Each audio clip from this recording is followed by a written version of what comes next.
A very good evening to all brothers and sisters in the Dhamma. Now we are at the 6:40 program.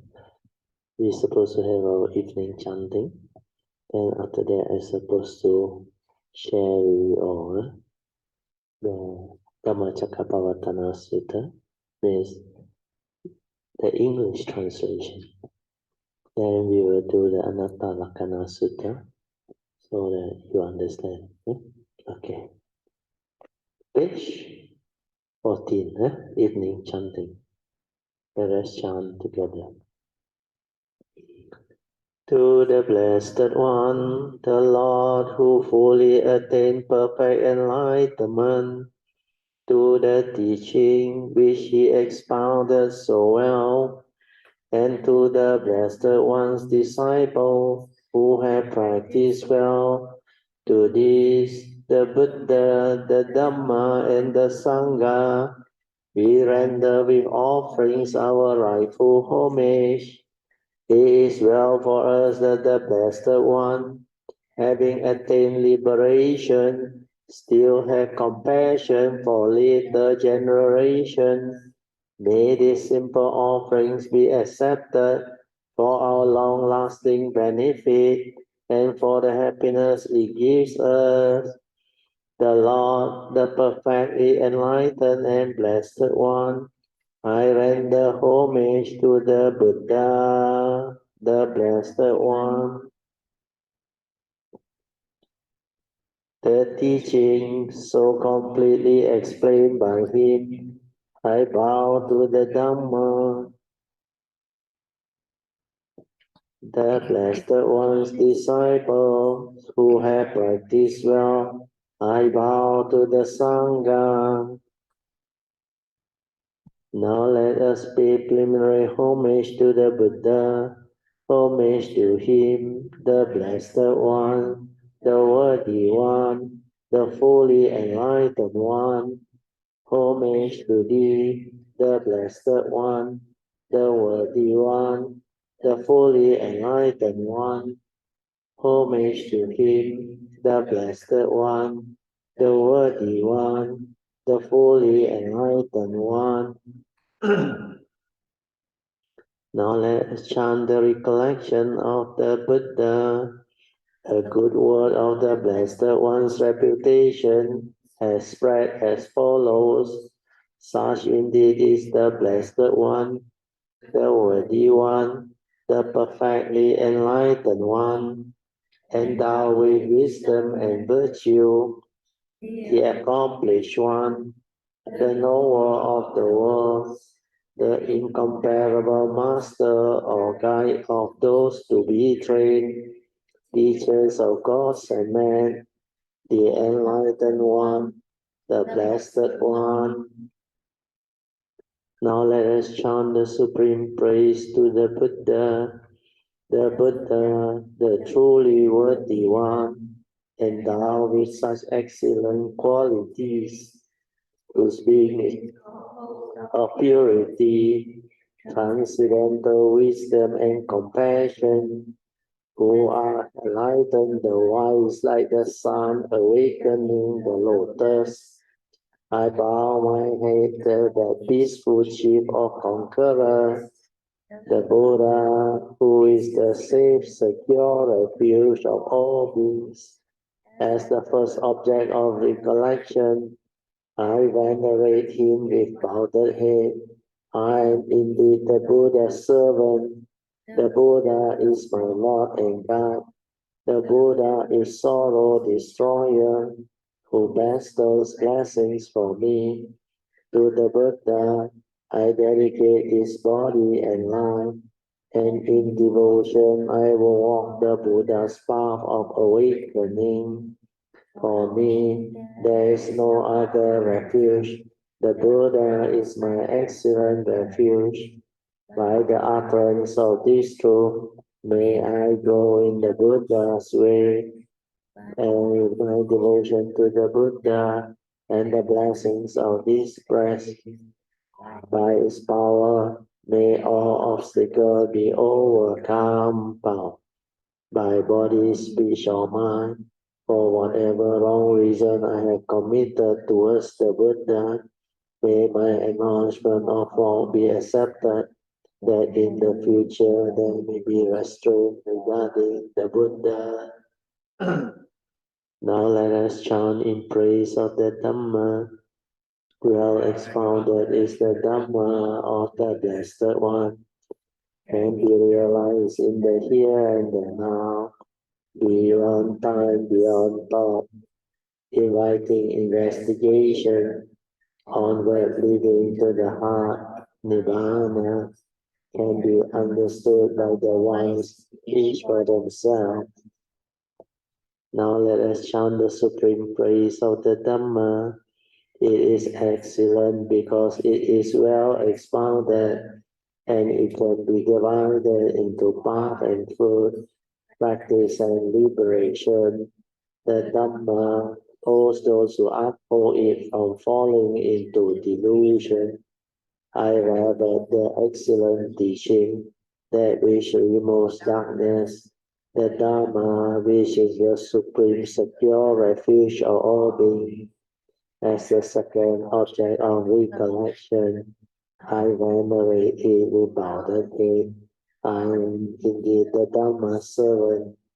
The Dhamma is my Lord and God. The Dhamma is sorrow destroyer, and it bestows blessings on me. To the Dhamma, I dedicate this body and life, and in devotion, I will walk this excellent way of truth. For me, there is no other refuge. The Dhamma is my excellent refuge. By the utterance of this truth, may I grow in the Dhamma way. By my devotion to the Dhamma and the blessings of this practice, by its power, may all obstacles be overcome by body, speech, or mind. For whatever wrong action I have committed towards the Dhamma, may my acknowledgement of fault be accepted, that in future there may be restraint regarding the Dhamma. Now let us chant the recollection of the Sangha. Of good conduct is the order of the disciple of the Blessed One. Of upright conduct is the order of the disciple of the Blessed One. Of wise conduct is the order of the disciple of the Blessed One. Of dutiful conduct is the order of the disciple of the Blessed One. This order of the Blessed One's disciple, namely the four pairs of persons, the 8 types of individuals, is worthy of offerings, is worthy of hospitality, is worthy of gift, is worthy of religious salutation, is an incomparable field of merit to the world. Now let us chant the supreme praise of the Sangha, born of the Dhamma, that Sangha which has practiced well. The field of the Sangha, form of 8 kinds of noble beings, guided in body and mind by excellent morality and virtue. I reverence the assembly of noble beings, perfected in purity. The Sangha, which is the supreme secure refuge of all beings, as the third object of recollection, I venerate it with bowed head. I am indeed the Sangha's servant. The Sangha is my Lord and God. The Sangha is sorrow destroyer, and it bestows blessing on me. To the Sangha, I dedicate his body and life, and in devotion, I will walk the well-practiced way of the Sangha. For me, there is no other refuge. The Sangha is my excellent refuge. By the utterance of this truth, may I grow in the Master's way. by the devotion to the Sangha and the blessings of his practice. By his power, may all obstacles be overcome by body, speech, or mind, or whatever wrong action I committed towards the Sangha. May my acknowledgement of Padme be accepted, that in the future there may be restraint and the Sangha. Okay, we shall chant the closing salutation.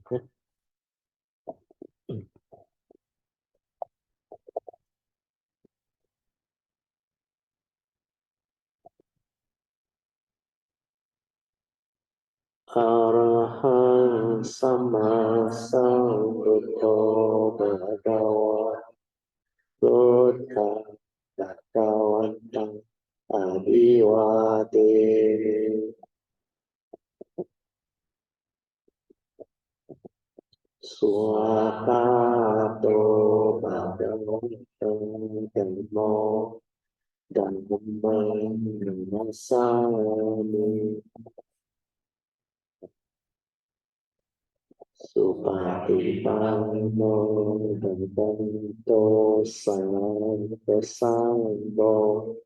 Sanghang Dhamma.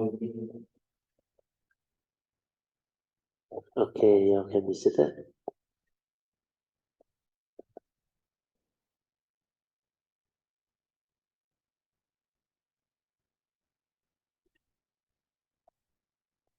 Turn to page 35.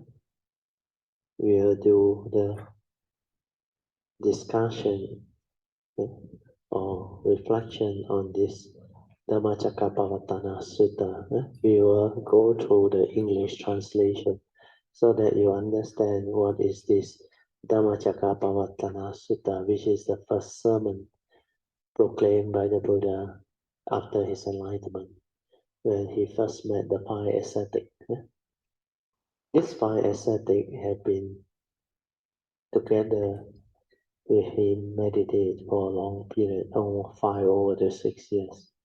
Then finally, when he became enlightened, he went back to proclaim this noble truth to them because he realized they can understand his teaching.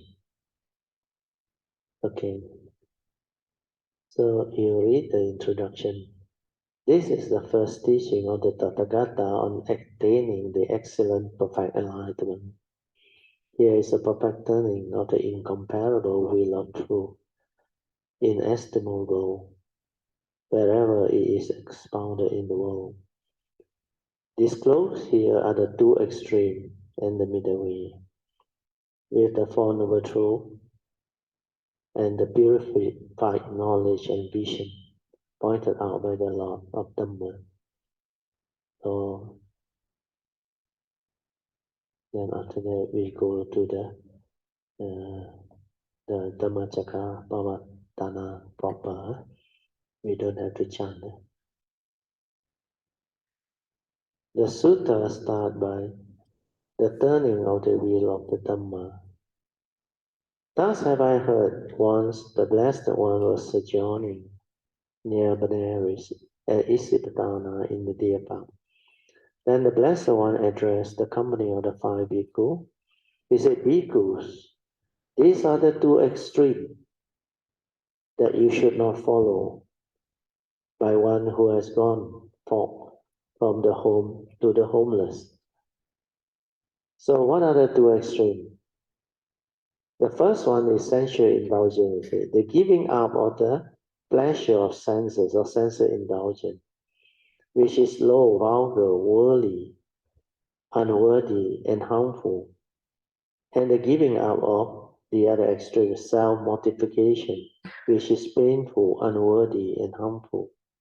O Bhikkhu, by avoiding these two extremes, the Tathagata has found out the middle path, which gives vision, with the knowledge which tends to peace, higher wisdom, enlightenment, and nibbana. And what, O Bhikkhu, is that middle path, which is found out by the Tathagata, which gives vision, which gives knowledge, which tends towards peace and higher wisdom, enlightenment, and nibbana. It is the very noble eightfold path, namely, right view, right thought, right speech, right action, right living or livelihood, right effort, right mindfulness, and right samadhi. This, O Bhikkhu, is that middle path, which is found out by the Tathagata, which gives vision, which gives knowledge, which tends to peace, higher wisdom, enlightenment, and nibbana. So this noble eightfold path is the meditation as taught by the Buddha, where this one leads to enlightenment. They had eightfold path factors, which are all very virtuous. That's why they are all noble qualities that make them noble ones. The first turning of the Four Noble Truths. So these three turning, the first turning, you listen, it's very beautiful. First turning is about proclamation. Now this, O Bhikkhu, is the first Aryan truth of suffering. Birth is suffering, decay, sickness, and death is suffering. To be conjoined with things or people that we dislike is suffering. To be separated from things which we love or like is suffering. Not to get what one desires, that is also suffering. In short, these five aggregates of form and mind, which are the object of grasping, are suffering.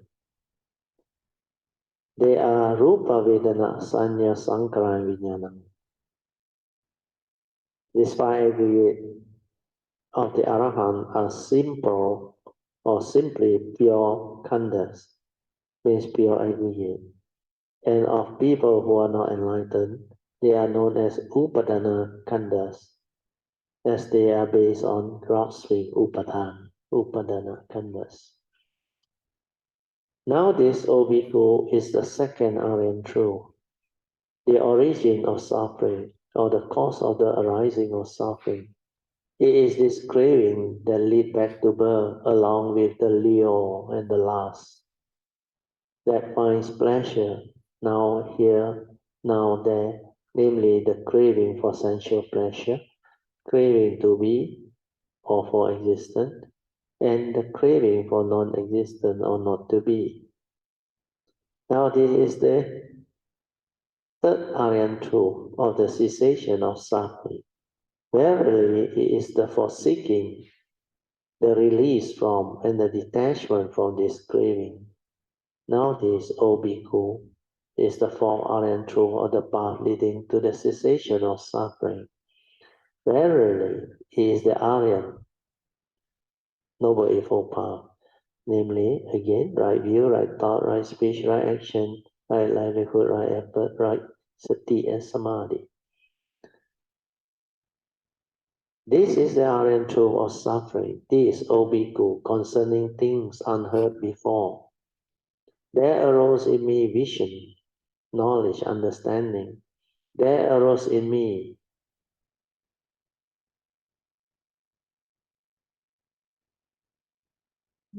why wisdom again? Oh, just now don't have wisdom. Okay. Wisdom. And there arose in me light. This first Aryan truth of suffering is to be understood. This is the second turning. Thus, O Bhikkhu, concerning things unheard before, there arose in me vision, knowledge, understanding, wisdom, and light. This first Aryan truth of suffering has already been understood. Third turning.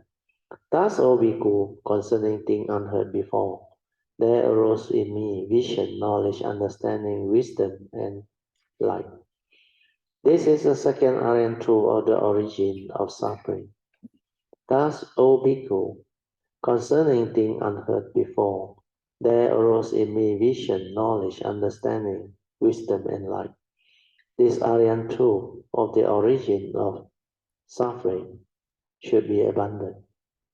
Second turning. Thus, O Bhikkhu, concerning things unheard before, then repeat the rest. This second Aryan truth of the origin of suffering has already been abandoned, the third turning. Thus, O Bhikkhu, concerning things unheard before, there arose in me vision, knowledge, understanding, wisdom, and light. This is the third Aryan proof on the cessation of suffering. Thus, O Bhikkhu, concerning things unheard before, then repeat. This third Aryan truth of the cessation of suffering should be realized. So this is a second turning. Then after that, this third Aryan truth of the cessation of suffering has already been realized. Third turning. Thus, O Bhikkhu, concerning things unheard before, there arose in me vision, knowledge, understanding, and wisdom. And there arose in me light. Then the fourth noble truth. This is the fourth Aryan truth of the path leading to cessation of all suffering. Thus, O Bhikkhu, concerning things unheard before, then repeat. Then the second turning is this fourth Aryan truth of the path leading to a cessation of suffering, which is the Noble Eightfold Path, should be cultivated. Second turning. Then this fourth noble truth of the path leading to a cessation of suffering has already been cultivated. Third turning. Now, O Bhikkhu, as long as my knowledge and insight of this four noble truth, under the three turning or aspect of 12 modes, in their essential nature was not perfectly clear to me, so long, O Bhikkhu, I do not profess in this world among the Devas, Maras, Brahmas, among the host of recluses and Brahmins, including gods and mankind, that I have gained the incomparable supreme enlightenment. When, O Bhikkhu, my knowledge and insight of this four noble truth under its three turning or 12 aspects, in their essential nature was quite clear to me. Then only, O Bhikkhu, I did profess in this world, among the Devas, Maras, Brahmas, hosts of recluse, and Brahmins, including gods and mankind, that I have gained the incomparable supreme enlightenment. There arose in me knowledge and insight, sure in my heart's release. This is my last birth. There is no more becoming for me. Thus spoke the Blessed One, and the companion of five bhikkhu were glad and rejoiced with the word of the Blessed One. When this discourse was expounded, there arose in the Venerable Kondanya the pure and stainless eye of truth. Whatsoever is of an originating nature is subject to cessation. See, law of dependent origination. When the foundation of the kingdom of righteousness has been thus established by the Blessed One, the devas of the earth raise the cry. Near Benares is Isipatana in the Diepa, has been established by the Blessed One. The unsurpassed kingdom of righteousness, which has not been established before either by the Samana, a Brahma, a Deva, a Mara, a Brahman, and by anyone whatsoever in the world. Hearing the cry of the earth inhabiting Devas, hearing the cry of the Devas from Chakru Maharaja Jiva, Tavatinsa Yama Dusita Nimana Rati Paranimana Rati Vasavati, and the Devas of the Brahma Parisaja, Brahma Purohita, Maha Brahma, plus all the other Brahmas, up to the formless line. Also raise the cry near Benares city at Isipatana in the Deepak has been established by the Blessed One, the unsurpassed kingdom of righteousness, which has not been established before, either by a Samana, a Brahmin, a Deva, a Mara, a Brahma, or by anyone whatsoever in the world. Thus, at that very hour, at that very moment, in an instant of time of cry, the cry reached even the Brahmarine. And this whole system of 10,000 world system, quack and quack again, it was shaken to and fro. An immeasurable, mighty, radiant, showing forth, surpassing even the refugians of the Devas. Thereupon the Exalted One uttered the solemn saying, Kondanya indeed has understood. Kondanya indeed has understood. Thus it was Venerable Kondanya who won the name Atna Kondanya, means the one who has understood. So Kondanya became a Sotapan after that. Thus end the discourse on setting in motion the wheel of Dhamma. See, just the Four Noble Truths in its three turning. And this ascetic haven't even contemplated in the three turning. And yet, one of them, Kondanya, has become a Sotapan. So, this particular DHAMMACAKKAPPAVATTANA Sutta, the first sermon, is very, very amazing and beautiful. Like I shared with you all in the year 1972 or 73, I forgot around that time, when I received the book, the first edition of Chiravan Kesari, the late chief, Kesari Dhammananda. Then I flipped through the red book. I saw what my mother is doing was traditional Chinese belief and tradition, nothing to do with the Dhamma. I was full of joy because I thought what my mother do, if that is Buddhism, I forget all Buddhism because can bargain on. I make offering, you in return bless my children, help them to pass exam or do well in study and all those things, or ask for good health and all those things. So at that time, if that is Buddhism, I say I cannot accept. Then when I saw this one, I was full of joy. Oh, means what my mother do was not the teachings of the Buddha. Then I started to get interested in what the Buddha teach. Then I read further, then I saw the Four Noble Truths. You see, that Four Noble Truths that I saw is a summary. I didn't even hear the full version, or what they call the three turning version. And yet, at that time, my nature shined forth. Straight away inside, deep inside, rejoice. No need to search, that's it.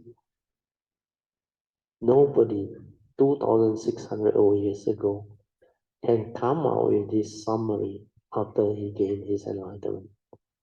I even said my nature, even if I were to become enlightened, I can't summarize all of my understanding into just Four Noble Truths. That's why I say this one is the essence of the Buddha's teaching and is the secret of life. It explained to me clearly all of life, both mundane and supramundane. That's why it has such impact. So if you have your past, the moment you read this or you heard about it, you awaken. So for me, I knew, no doubt, that's it. That's why after that, when I entered the university 1 year later, after lower six, after I finished my upper six, I remember 1975, May, beginning of May, I entered MU. The first day, somebody told me that there is this Chief Reverend Kesari Dhammananda coming to Science Faculty to give a Dhamma talk. So I was full of joy when I listened. First time I saw a monk in full of bald shave and speak so eloquent English and so scientific his talk. So I was full of joy. Then I went for after the Dhamma club, the Dhamma talk to ask for his address. Then after that, not long, I get my motorbike from Alaska sent out. So the first thing I do is to drive to Brickfield. Then the rest is history. When I was approaching Brickfield, very strange. It was 8 something, I think, coming to 9 o'clock. That was the morning chanting. Then the Pali chanting. I hear the vibration like very familiar. So I was full of joy. Then when I went there, after I parked my motorbike, first time I saw Buddhist temple with the Rupang. So I pay my respect. Then I went and joined in the chanting. So when I joined the chanting, that time very strange. I like can follow. Then I have the card that they give, the chanting card they distribute to all devotees. So not long, very fast,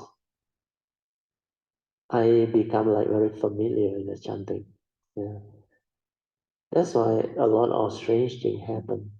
Then I started to visit a book library.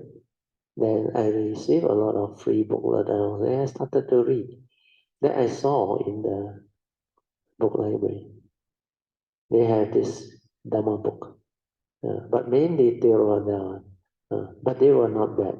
Some of the series, the author were quite good. Then the small booklet are mainly Chiravana. That's why after I read those things, I felt like joy because first time I start to understand Buddhist teaching. Then later on I attended the talk. Chiravana got Friday talk, got Sunday talk. Then later on I went back. The first day I met him, after I heard the talk, I went back and meditate. I don't know how to meditate. But the moment I sat, I thought half an hour, I looked at the clock, the watch, 4 a.m. in the morning. I've been sitting there for 4 hours, no pain, nothing, and I don't know it was 4 hours. Well, my mind went into the formless, not jhana. I didn't go into jhana. He penetrated the formless mind. Because he said, look inside. So he pointed to the brain. So I thought mine is at the brain. So I look inside. So when I was looking inside, actually, as a science student, I'm very good at concentration. If I want to study something, I fully committed on. I can concentrate. I can study whole night. Yeah. So what happened was when I come to that type of meditation, very easy.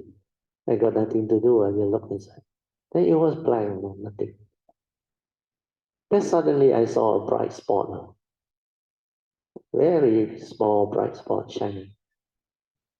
So I tell myself, what is this? So I give it a focus where I can focus on. Because my mind that time I can concentrate on. So I focus on that bright spot. Then it got stuck there. Then after that I realized I might as well give it a push. No sound. Then when you know, it's like a spaceship that traveling out. Very fine. Actually, that one is my mind. Into infinite space. Then after a while, it starts to withdraw. But I became so calm, so still, so tranquil. My whole formation, body and mind become like transformed. So I felt good. I felt charged. First time I experienced the type of peace. Then I tell myself, oh, this must be Buddhist meditation. So what happened was, I thought it was half an hour. I looked at the watch, 4 hours. Yeah. So I didn't know that was a formless rhyme. My mind just went in infinite space. Means the rhyme of infinite space. So when I came out, my whole mind was so calm, so still. It's not only for that night. Over the next 1 week or so, that mind was like that. Oh, I said this was meditation. Then after that, I went to Brickfield. Then I think that time Reverend Mahinda was teaching down there too. I think he was a new novice monk. So he taught Anapanasati as usual. So I go there, and very naturally I can do Anapanasati. Yeah. Then after that I come back, I meditate regularly. Then my mind becomes so still, so calm. Then I did metta, where I received the booklet, Metta Bhavana. Then my mind like becomes so still at the center of the heart, like a still energy. The energy is like a still core in the center of my heart. Very still the energy. Then I was so calm, so still because of the anapanasati and the absorption, and also that continuous mindfulness absorption.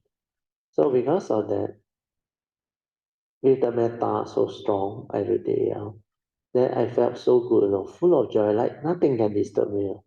Even lightning strike, boom, cannot go near, cannot go in. No fear, nothing. It like reverberate, what is reverberate? Like outside, cannot touch the heart, cannot go in. Then I'll say, wow, this is good. So for 3-4 years, I was doing this. Then when I graduate, I didn't do already. So what happened was, when I didn't do that often, we all got career, got a plan and all things. Then I realized my mind start to have ambition. I want to be a successful engineer. Then I want to like top up my qualification credential by doing an MBA. Then I want to become a lawyer too. I want to study law to complement my understanding of the contract law of engineering contract. Then I realized, hey, that stillness gone now. Then I start to move again now. Then I got craving, I got desire. Means that type of ambition. Then I realized something is wrong. Then I remember what the Buddha said, the clear water. Then I start to understand this is a conditioned state now. When I'm no longer doing it, it's gone on now. Without that condition, it's gone now. So this one not born of wisdom now. Then I know already. Something not right. But I don't know how to proceed after that. I just let it be. Then later on, Master Shen Hua came, 1986. 86 he came. Kuan Yin also the message came. So 86, 87, 88, before 89. The book come, the teacher come, the guide come, I met at the Yantra and all my other teacher and guide. Everything fall into place. Then I developed the understanding. Then I transformed. That's why I know that it was a conditioned state. Where Ajahn Yantra told me the highest meditation. I thought something very fantastic. Then he recite very simple. We choose aware every action, every movement in the present moment. Huh? I said, that's the highest. Then I realized I have not done it. I want all the time anapanasati and this absorption thing. Calmness, stillness, all this. Then I tried. Really, I realize I hardly can maintain for 5 minutes of awareness in a day unless I'm in anapanasati. Then I realize this is not the way. That's why I release the energy out. Then I follow Ajahn Yantra's instruction. He even asked, who want to promise? So I didn't know. I thought promising, I put up my hand. After that, 2 of us, I remember in Whitfield. After that, he said, you promised the Buddha, not only me. You promised the Buddha, you dare to break or not? You sure dare not? Anyway, I was full of joy. Then I do. That's why I told you, I determine. Of course, Shen Hua also helped me build the 10,000 miles. Then when I determined to be aware, I told you the awareness go to the heart there until the energy build up, then it's open up. Then it keep on aware. So that's how I started. Then within 2 weeks, the sati came, the awareness came. And only I understood what sati is. The pure awareness without any word, any concept. That's why all this started. And nobody taught me. I just do and I find out. Then I realize what they say. Then I start to see my subtle mental intention, my motive, my whatever. Last time I never see. Then only I understood why the Buddha said living beings are ignorant. At first, very snobbish, or very Howlian. A university student, no. Top my school in my state, no. And we are the cream, no. The top don't know how many percent of you can enter NU and study engineering. So we say, how can you say we are ignorant? So that time, really very arrogant. The word is arrogant, not snobbish. Snobbish is the rich widow or lady on. This one is arrogant. Arrogant.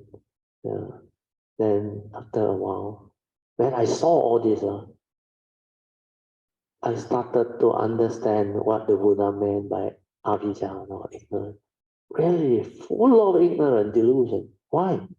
Everything I do, I realize, always got motive on, got reason on. If it don't benefit me, I don't want to do one. If it's not related to me, I also not interested on. Oh. Then I realize everything that I desire for has a motive, like want to study MBA, want to study law, is what? For my career and all those things. Then I saw all this. Every moment, every instant, there is no pure thought, no virtuous thought. It is in fact all the worldly way of thinking. Then I realized this is why the Buddha said we are ignorant. You can be a top student. You know all of chemistry, physics, which I score in the school. But then when it comes to spiritual understanding, I am really, really very, very primitive. Like I don't understand because I don't know how to take care of mine. And I saw all this. Then I knew this is not the way to live life. Understand? Then the evil root, everything, you can see one. Greed is an evil root.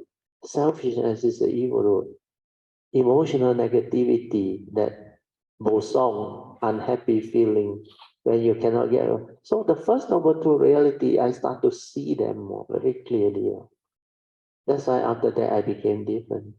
Then I look second number two, the cause of rising suffering, craving. Then I put to test. That's how I came to know the two aspects. Because he said 5 aggregate form and mind. Nobody write anything else. They only quote the 5 things. Rupa, Vedana, Sanya, Sankara with the translation. But what are these? Because to understand, I must find out. Then when I understand what is this 5 aggregate, then I can put to test. That's why the first two aspects of 5 aggregate of form and mind, I contemplated and I realized that is what it is. Well, I inquire very simple. I say, I don't know. I cannot understand. I want to find out. The Buddha said, you are the form and the mind. Then the form I know is a physical form. So the first aspect, very easily I get it. A human being. Then I test. If I attach, grasp, cling, have craving to have this form, forever young, don't get old, don't get sick, don't die. Impossible, understand? Yeah, this one go the way of nature. I saw the 5 daily contemplation. As I understood, I said, yeah, this first aspect must be the 5 aggregate. Then attach feeling.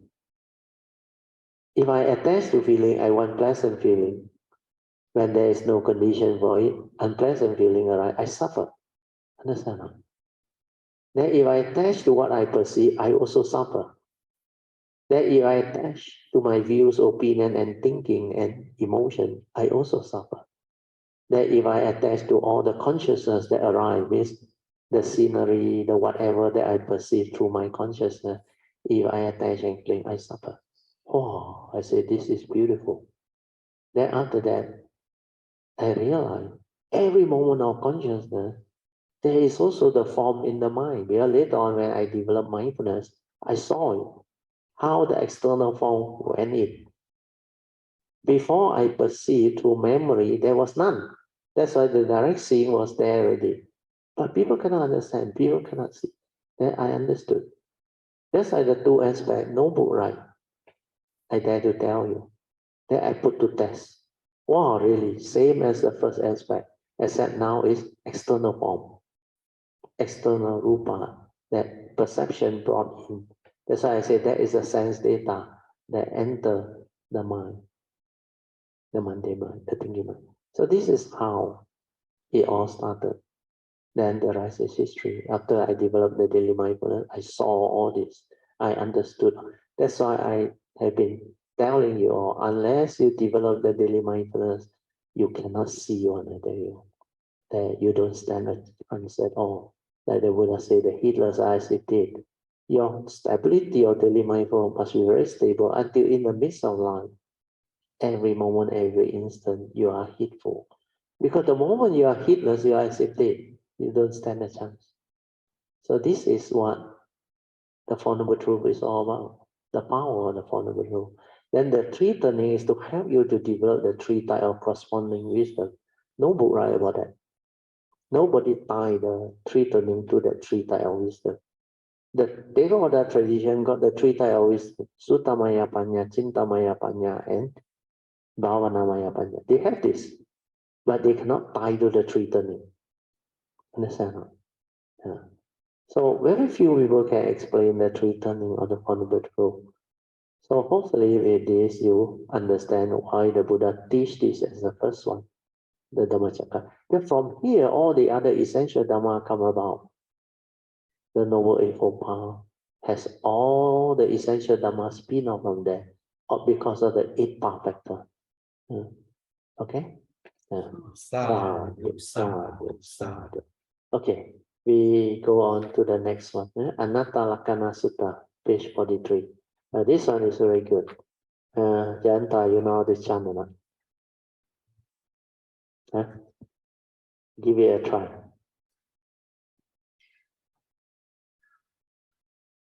What time? 7:30. 7:30 already. Exceeded already. Okay, now wait, tomorrow.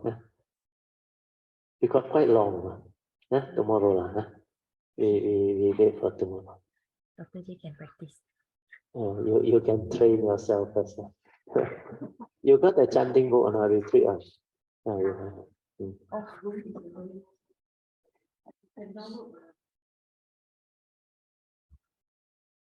I exceeded so much. 7 to 7:30 meditation also gone.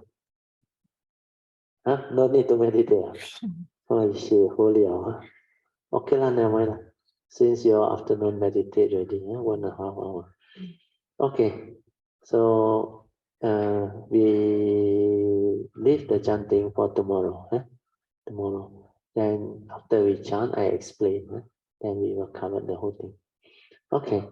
Then we go to 7:30 to 9:15, Q&A and Dhamma discussion and sharing.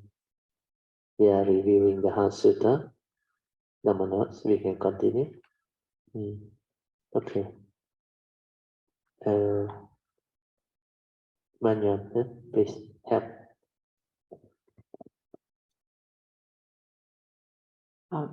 3.3. How do I overcome discrimination against a specific person? Question 3. How do I overcome discrimination against a specific person? Relative answered, when you use your false thinking or condition arising discriminative thinking mind to see and perceive a specific person via your wrong views and opinions, born of your own mind's conditioning, then this discriminative perception will arise. The problem is your psychiatricity or self-delusion that conditions you to deludedly cling onto your false thinking mind, leading to your inability to realize your true mind to see things as they are via wisdom. Please refer to the 7th Surangama Sutra notes dated 8th of January 2013 for further explanation on this. Yeah, anyway, I have already explained before. So now you know this discriminating thinking mind is actually your mundane mind with its sankhara activity. Understand? And that is the 7 consciousness. That's why Alicia can get the understanding from my previous sharing. Fun piercing, discriminate. But that one create discrimination. Yeah, your views, opinion, conditioning, and belief system. That is all memory. Okay, continue, next page. 34th Heart Sutra class and meditation class. Part 1, recapitulation and emphasis on the previous lesson. 1.1, words for opening a sutra. The unsurpassed, profound, and wonderful Dharma is difficult to encounter in hundreds of millions of eons. I now see and hear it, receive and uphold it, and I vow to fathom the Tathagata's true meaning. Reciting the above opening verse with great sincerity and faith is very important because it reminds us clearly of the following. 1. Rare is birth as a human being. 2. Rare is the opportunity of hearing the Dhamma. 3. Dangerous is the delusion of mind. Via the analogy of turtle's egg in the great ocean. In the Maha Sutta, the Buddha used the metaphor of a blind turtle in a vast ocean to explain how difficult it is to be reborn as a human being, and at the same time to have the chance of hearing the Dhamma. Suppose there is a turtle egg floating on a vast ocean. The turtle egg has a hole the size of which is just slightly larger for the head of a turtle to pop into. There is a long-lived sea turtle in the ocean. Once every 100 years, this turtle comes out from the bottom of the ocean and pops his head into the ocean surface, and the probability of it hitting the hole of the turtle egg is the probability of being born as a human being and to hear the Buddha Dhamma, i.e. to be able to be born a human and having the chance to hear the Dhamma is just as hard as for the blind turtle to encounter the turtle's egg on a vast ocean and let its head go through the hole of this turtle egg. Therefore, do not be heedless anymore, so that you will not lose sight of this great opportunity of already having a special condition to be a human being and a great condition to hear the Dhamma. Yet, not taking it seriously to diligently cultivate to awaken to it is going to be a real waste. If one misses this window, it may be hundreds or millions of aeons later before one can have another such condition or opportunity. So remember this, because this sasana, this golden window, very short, is the most important. Okay? 1.2. What is heedfulness or apamada? Question 1. What is heedfulness or apamada? Brother Teo answered, the importance of heedfulness is clearly expounded by the Buddha via his Dhammapada verses 21, 22, and 23. The Buddha said under Dhammapada verse 21, heedfulness is the path to the deathless, and the heedful never die, whereas the heedlessness is the path to death, and the heedless are as if dead. So do not be heedless and do strive on with heedfulness always. Apamada is the silent mind in heedfulness, attentiveness, alertness, non-laxity, diligence, and vigilance to develop the meditation to liberate the mind. Apamada or heedfulness is the cornerstone of all skillful mental states, and it is of such importance that the Buddha stressed it in his parting words or last exhortation. Transient are all conditioned things and phenomena. Strive on with heedfulness. Apamadena sambadena. 1.3 Apamada Sutta. Below is the Apamada Sutta as translated by Thassissaro Bhikkhu. Apamada Sutta. At Savatthi, as he was sitting to one side, King Pasenadi of Kosala said to the Blessed One, is there, Lord, any one quality that keeps both kinds of benefits secure, benefits in this life and benefits in lives to come? There is one quality, great King, that keeps both kinds of benefits secure, benefits in this life and benefits in lives to come. But what, Lord, is that one quality? It is heedfulness, great King. Just as the footprints of all living beings with legs can be encompassed by the footprint of the elephant's footprint is declared to be supreme among them in terms of its great size. In the same way, heedfulness is the one quality that keeps both kinds of benefits secure, benefits in this life and benefits in lives to come. That is what the Blessed One said. Having said that, the one well gone, the teacher said further, for one who desires a long life, health, beauty, heaven, and noble birth, lavish delights one after another, the wise praise heedfulness in performing deeds of merit. When heedful and wise, you achieve both kinds of benefit. One, benefits in this life, and two, benefits in lives to come. By Okay, wait, I'll just explain a bit. So you remember this. For one who desires long life, beauty, heaven, and noble birth, lavish delight, one after another, in non-stop law. The wise praise what? Heedfulness in performing deeds of merit. You know why is the statement this way? Because when you are heedful, you are destined for enlightenment. That's why you will have the third phase of Dhamma, Pativeda. You will live the life of a noble one. And all this that is mentioned, they will arise. So this is the reason why heedfulness is most important. Okay, continue. By breaking through to your benefit, you are called enlightened wise. To be mindful or in sati is to be in a state of relaxed inner awareness or attentiveness without thought. To be heedful is to be aware or mindful before the knowing, to understand the truth or to see things as they are. When the mind is silent, mindful and attentive without thought, then it is in sati. The silent mind with inner awareness to cultivate the Buddha Dhamma, thus developing the wisdom of Panya is heedfulness. The opposite of heedfulness is heedlessness. And when one is heedless, one is hardly aware and one merely conscious of life because one is too busy or heedlessly thinking, planning, and worrying about life, so much so one totally misses out on life. One never really lives life because one is so preoccupied with one's thinking or thought processes, hence the heedlessness, while constantly lost in thought most of the time and throughout the day. Heedful living allows us to be ever mindful of all our mental intentions behind all our actions, speech, and thought processes. This will enable us to cultivate the Noble Eightfold Path, factors of right speech, right action, and right thought, while following the advice of the Buddha to apply the appropriate four right efforts to avoid all evil, do good, and purify our mind.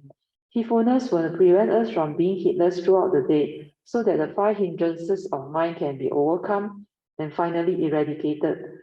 Heedfulness will also enable us to trace the origination factors of the five hindrances of mind and three evil roots of greed, hatred, and delusion when they arise due to one's reaction of mind to sense experiences. By understanding how they arise via wisdom, we will be able to retrospectively reverse it. With heedfulness, we will be able to put the teachings to test and witness the Four Noble Truths and the law of dependent origination, or 12 links, occurring within our own form and mind with every moment of mental activity. Heedfulness will also enable us to see things as they are via our sati and samadhi, leading to the wisdom of Panya. When one is heedful and mindful with inner awareness most of the time, one can see everything very clearly because the silent mind is not distracted by anything and it is not preoccupied with any heedless thinking, so it can see things as they are. It can be aware of thoughts, mental intentions, emotions, fear, etc. It can also be aware of all movements like the moving cars, all our physical actions and movements, etc. When the mindfulness stabilizes, it will develop into a continuous flow. Then your seeing or awareness will be so different because it can be aware of all life's physical, mental, and nature's flow. The mind is just silent and aware, one with all phenomena, without thought and always heedful. When one's mind is no longer preoccupied with all the heedless thinking, then there is great clarity and one can see very clearly. Just like the saying goes, truth is everywhere. Why can't you see? For those who see, they always see. That is, when one is heedful, there is no thought. Only the senses are aware, so there is a lot of clarity. Everything is so clear. Without thoughts, there are no evil roots, i.e. no fear, no selfishness, and emotional negativity, etc. So, develop the silent mind with inner awareness to be heedful always. For more details on heedfulness, please refer to the recorded talk. 1.4. How to overcome anger. Question. How to overcome anger? Brother Teo answered, when there is anger arising, just be aware, don't think. Then silence your mind and sit back to relax. After a while, the agitation due to the steering of your mind into anger via your heedlessness and delusion will slow down. Then suddenly it will become completely still. Then you will come to understand with joy clearly that if you don't react to stir the mind, then you are in your original natural state of mind, which is Yeah. peaceful and calm. So this one is how you should do it. Huh? Please pay attention to this one. When you have emotion, anger, or fear, or whatever, do it. Be aware, stay with it. Huh? Then it will start to slow down. Yes, no more condition for it to proliferate. Then suddenly it will become completely still. And remember, within minutes, it's gone.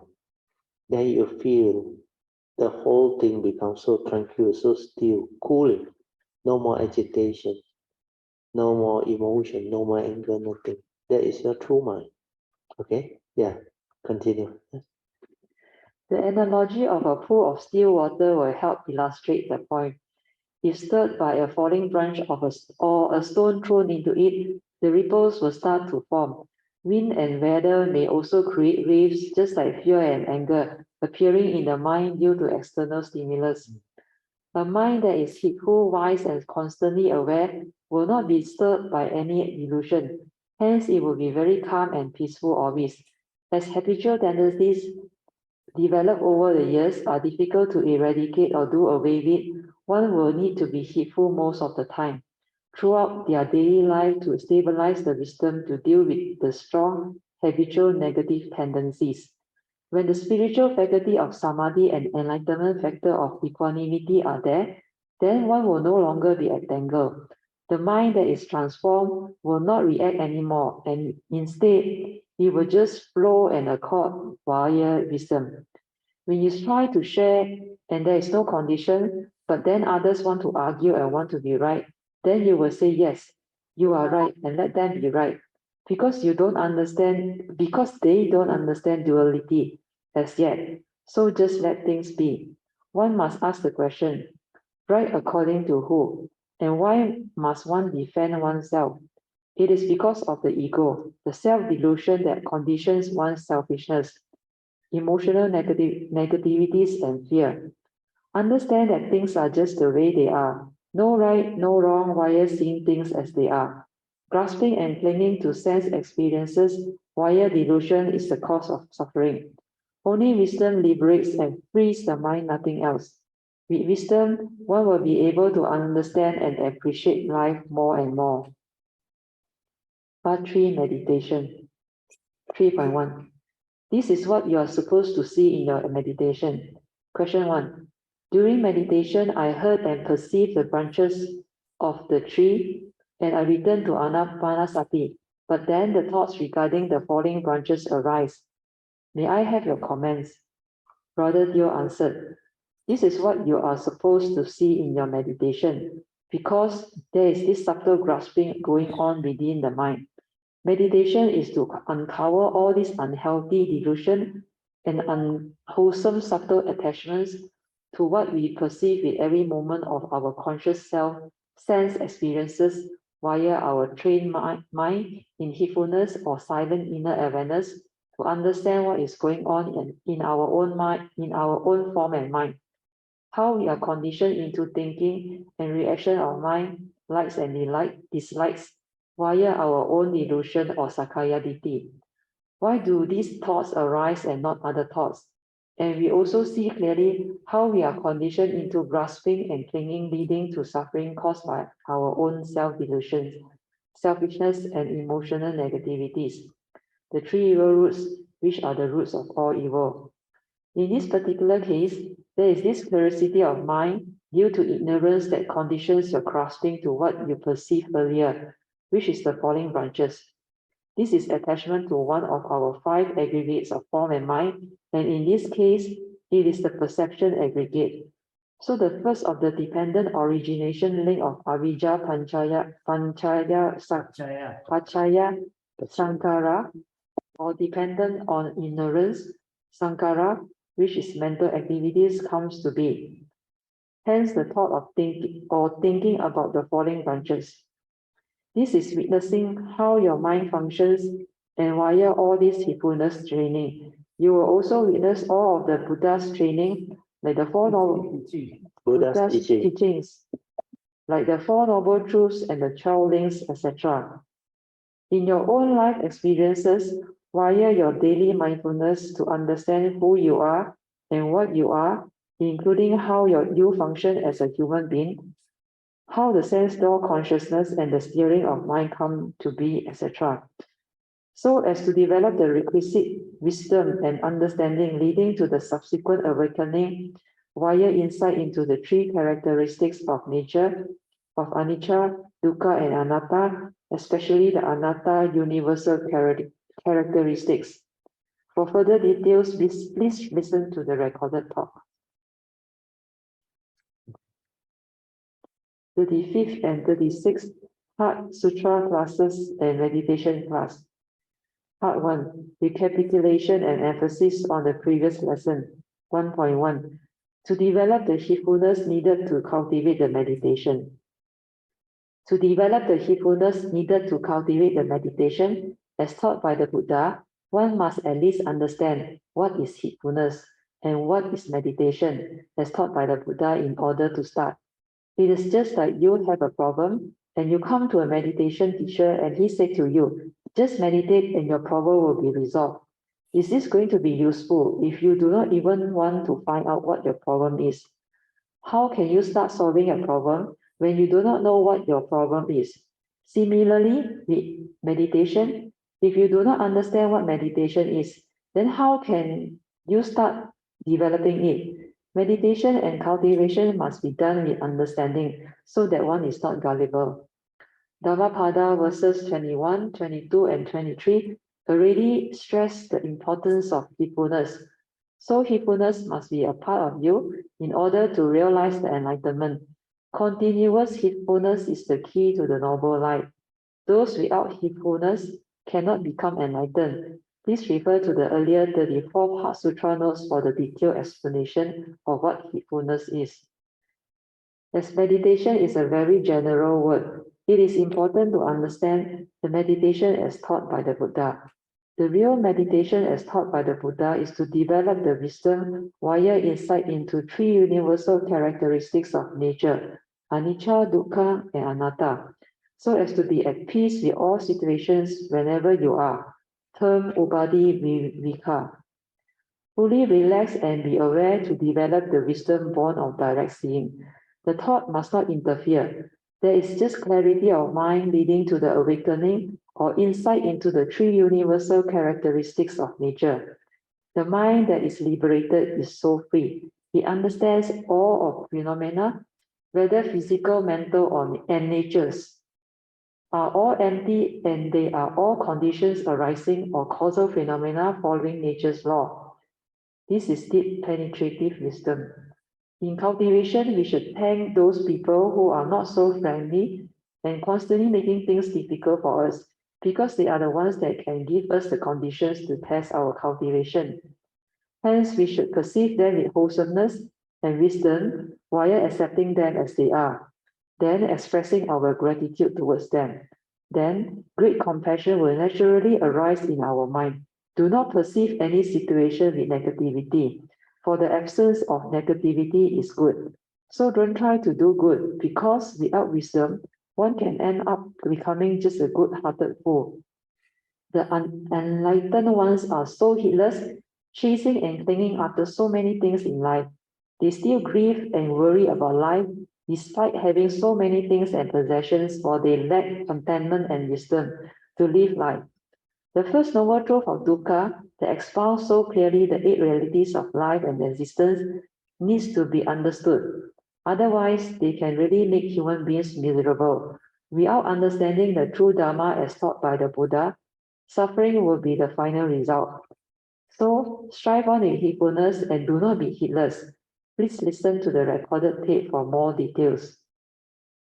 Part 3 Meditation 3.1.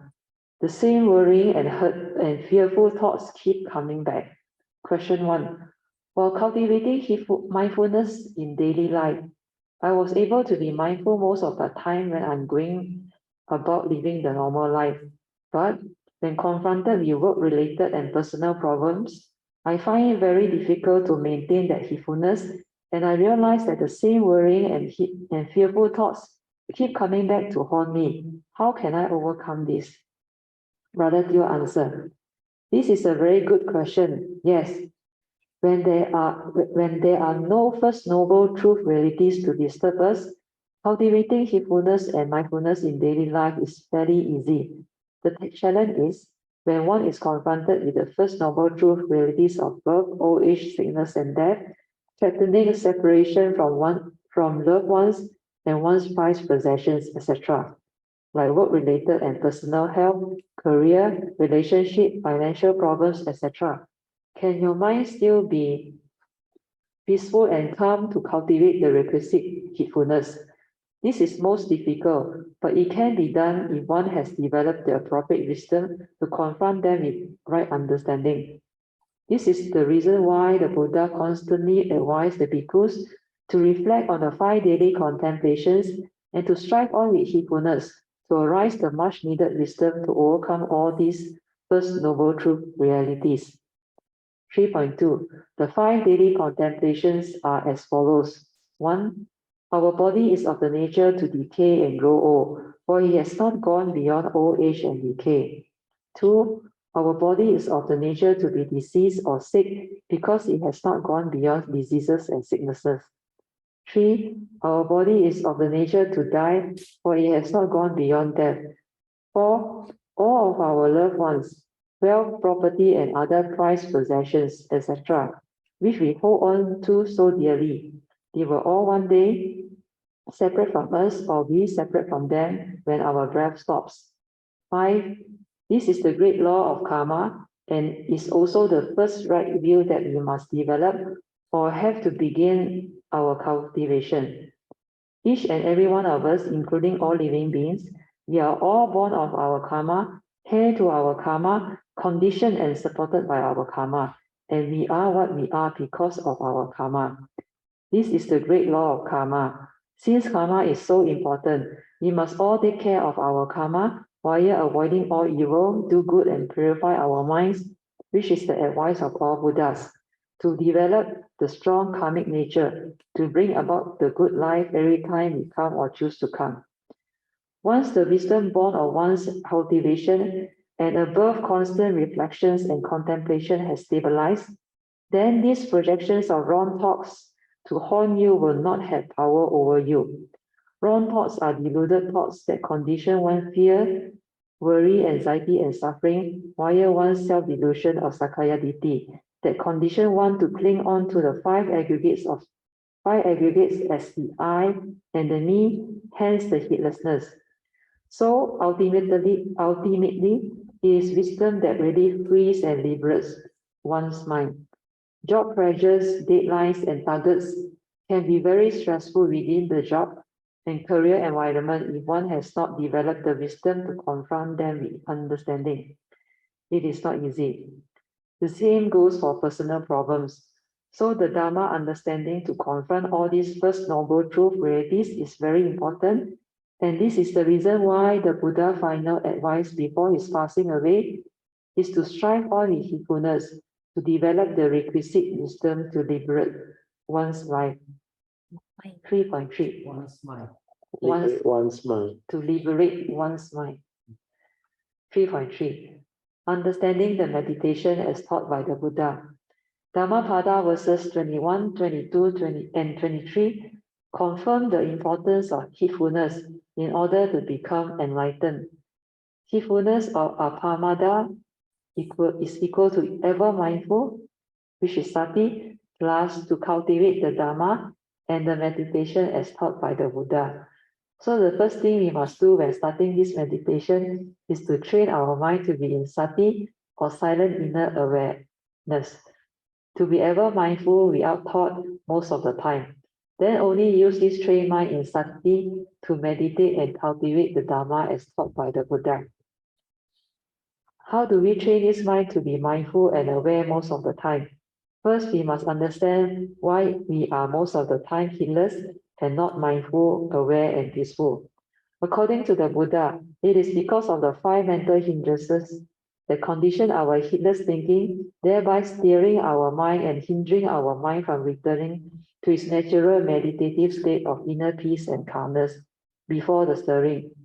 The 5 mental hindrances of sensual desire, ill will, sloth and torpor, which is lethargic or sleepiness, restlessness or agitated mind due to fear, worry, anxiety, and lastly, doubt.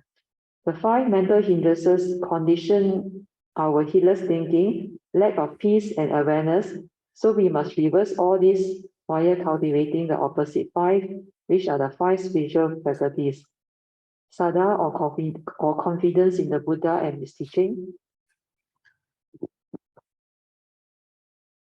Viriya or spiritual zeal, tenacity to cultivate heedfulness. Sati or mindfulness or awareness.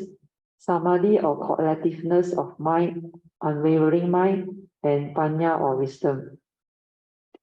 To cultivate these 5 spiritual faculties, the Buddha recommended the pre and post puja, or devotional practices of paying respect or homage to the Buddha, Dhamma and Sangha, and taking refuge in them, followed by the renewal of 5 precepts, chanting the various salutations to the Buddha, Dhamma, and Sangha, etc. The paying of respect and the taking of refuge, followed by the chanting of the various salutations, is to develop the faith or Saddha and Viriya's spiritual faculties. Then the paying of respect or mindful reverential salutation is to develop the composed mind, to be mindful while paying respect to the Buddha. So do not underestimate the importance of puja in the cultivation process. When sati is developed, samadhi will come to be, and with sati and samadhi, one will be able to have the clarity of mind to see things as they are, without the interference of thoughts, via the sati in direct seeing, hence awakening to the truth leading to the wisdom. Then, to decondition the heedless thinking, we use the mind sweeping method as a skillful means to train our mind to just feel and relax, no more thinking, as we sweep the mind through our body. This will allow the mind to naturally relax and calm down on its own. We can also combine it with the radiating of metta or loving kindness to develop the inner well-being and wholesome state of mind to enhance our meditation. After the mind sweeping method and metta training, our mind should be relaxed, calm, and peaceful. Then we can use it to develop sati, the silent mind with inner awareness, via the anapanasati or mindfulness of the in and out breath, training as taught by the Buddha in his Kaya Nupassana practices. After that, when sati is already stable, we should move on to the mindfulness of the 4 postures, followed by the sati sattvajana, or the daily mindfulness with clear comprehension, training as described in the Kaya Nupassana's 6 categories of practices.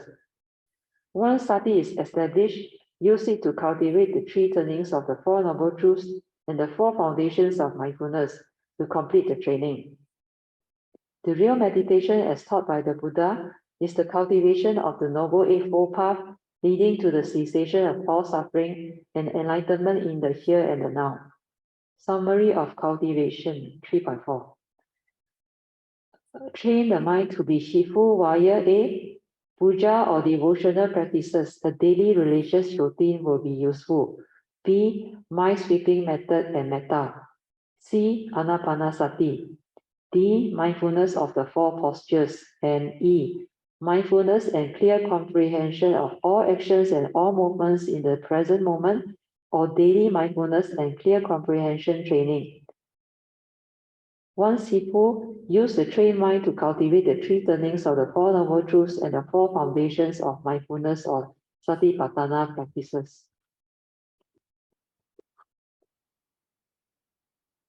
37 Heart Sutra and Meditation Class. Part 1. Recapitulation and emphasis on the previous lesson. 1.1. Understanding the 3 conditions for Brother Theo's Dharma sharing.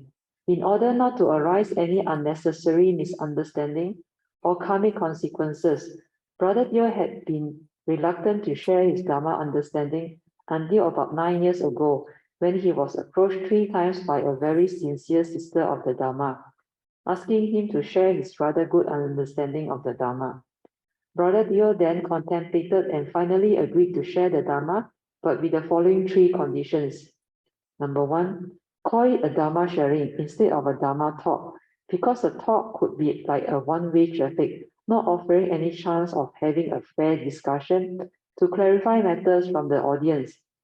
Also, sharing means no authority over one another, and as Dharma friends, we are here to share our understanding of the Dharma with mutual respect for each other's cultivation, i.e., I respect you for what you are, and hopefully you can also respect me for what I am. 2. No right and no wrong. If it is beneficial to you, use it. If it is not, have an open mind because we are not here to argue about right and wrong. Right and wrong is just a relative measurement or opinion as expressed by someone according to their views and opinions, and it is not something absolute. As such, it is not beneficial at all. If we are not careful, it may lead to unnecessary arguments and misunderstandings too. 3. To have an open mind to listen attentively and to take or make use of whatever that is useful and beneficial to progress along the path of Dharma. Also, do not quote me, because it can be very dangerous. If you quote me, what I said, without understanding what I meant, it can get both of us into unnecessary trouble. Just say, Brother Teo shared with us his understanding of the Dharma, which we have come to appreciate a lot because the Dharma, which is a very difficult and profound topic, can be made so simple and taught to us with such clarity that we can so easily relate to it in our daily life, as always pointed out by Brother Teo.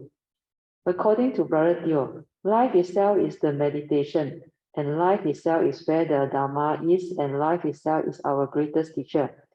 Truth is everywhere, in the midst of life and nature, so why can't you see? For those who see, they always see. Wisdom cannot be learned or taught, because it is not a rigid knowledge. Wisdom needs to be awakened to, or realized, because it is an overall understanding. Dharma is about realization, and it can only be understood by the wise each for themselves. No one else can understand it for us. At different levels, wisdom is realized differently.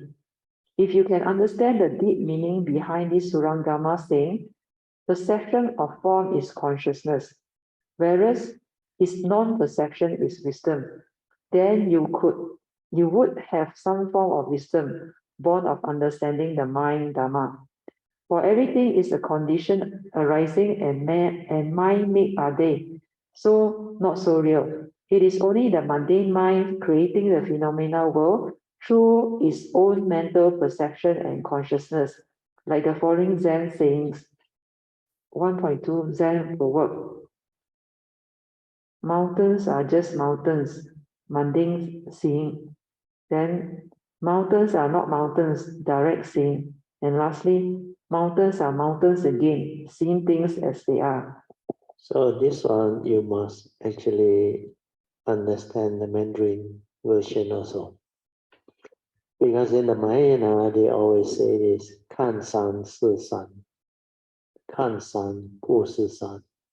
Then the third level says, 看山又是山. But when I translate to English, it doesn't sound that clear to you. Anyway, if you hear the Mandarin, you will understand. Maya, you can go toilet. Because we drink a lot, cold weather. So I take over for a while. First, you see mountain as mountain. This is conventional or mundane seeing, understand? Our normal consciousness. Then our society's norm, understand? People call it mountain, so it's mountain. Then you see mountain as non-mountain. How? Yeah, this is the seeing with the above Surangama saying, with the understanding. So the Surangama saying say perception of form is consciousness. What is consciousness? Consciousness. You see, when you perceive external form, is consciousness, whereas the mundane mind, understand? So the mundane mind with its perception, which is sanya, that is the one that see. It's not the pure direct see. So when you perceive, that's what I call it normal mundane seeing. Then when you have the training ready, when you have the awareness ready, then you can see things as they are. I think the window at the back, can you close it? Where the flies are coming in again. Close it, yeah. They cannot go out. 旁边进来了。Yeah, I saw a few flies coming in. Never mind, it's okay. Yeah. So the first level is mundane seeing, or a lot of. Never mind. The second level is direct seeing. So direct seeing means the pure awareness, the pure perception. When you are just aware before the knowing, before the words, the concept. That's why you see things as they are. Understand? So when you see without words, without concept, then what is it? That's why there is no such thing as the word mountain. Understand? That's why there is second level seeing. But after you have stabilized your understanding, then you understand the world is the world. Understand? Within the existential world, within the existential condition arising world, there is such thing as duality. There is such thing as deluded and non-enlightened people. There is also some very few enlightened and awakened people. So in order for you to understand life and fit into life after you have developed the wisdom, you have to have a special understanding of the existential world's Dhamma. Dhamma within the existential world exists. That's why the Buddha teach the Dhamma, the Four Noble Truths, law of karma, everything. Then you must understand only that condition arising from my mind, the entity is subject to karma, understand? Where that one has volition, mental intention. Then that one has action, speech, and thought process. That's why it is called karma. The Buddha always use the word is chitena that I call karma. What is chitena? Mental intention. So because of that, you have to be at peace with all conditions and all situations. If they don't have the direct seeing, the normal seeing, not enlightened, they say, yeah, there is a very beautiful mountain. Yeah, mountain. Agree, accord and flow. And that's the direct seeing guy come, where got mountain? Correct, no mountain. Where you accord and flow. Both has their understanding. So finally, when you can see things as they are, you merge into the third level of seeing. 看山又是山 means finally you still can be normal, like a normal person. Whatever you see is that thing. 看山又是山 means you follow convention, the existential words, lingo or language. Understand? Then you got no more problem. Then people will say, "Well, this guy must be a nut." Very funny guy. I said that one mountain, he said no. So people cannot understand all the abstract understanding via the direct seeing. Okay? Then I finish it off. Finally, you see mountains still as mountain again. This is seeing things as they are with understanding that everything is suchness or what is. Able to accept things as they are, accord and flow. Hence, able to accommodate both the conventional seeing and the ultimate reality or seeing, to live life with wisdom and understanding. So this is the understanding. Manyan, you continue 1.3, Zen analogy. 1.3 Zen analogy. Two monks were arguing about the temple flag waving in the wind. One said, the flag moves. The other said, the wind moves. They argued back and forth, but could not agree. Huinan, the sixth lecturer, said, gentlemen, it is not the flag that moves. It is not the wind that moves. It is your mind that moves. The two monks were struck with awe. This is because Huinan knew that these monks still have formed illusion, So he prompted and hinted to them to see the next level, which is mind Dhamma. To refer earlier Heart Sutra notes for the detailed explanation of this Zen analogy. 2. Bodhisattva's sons died. No crying, no sorrow and lamentation. Why? Because the Buddha knew whatever that is of the nature to arise is also of the nature to cease, and what has been born has already ceased to be, so no amount of sorrow or lamentation can bring back the death. We have been born so many times so which one of the many eons of segmented lives or birth and death is you? 3. Cameron Highlands Retreat. Stillness, breeze.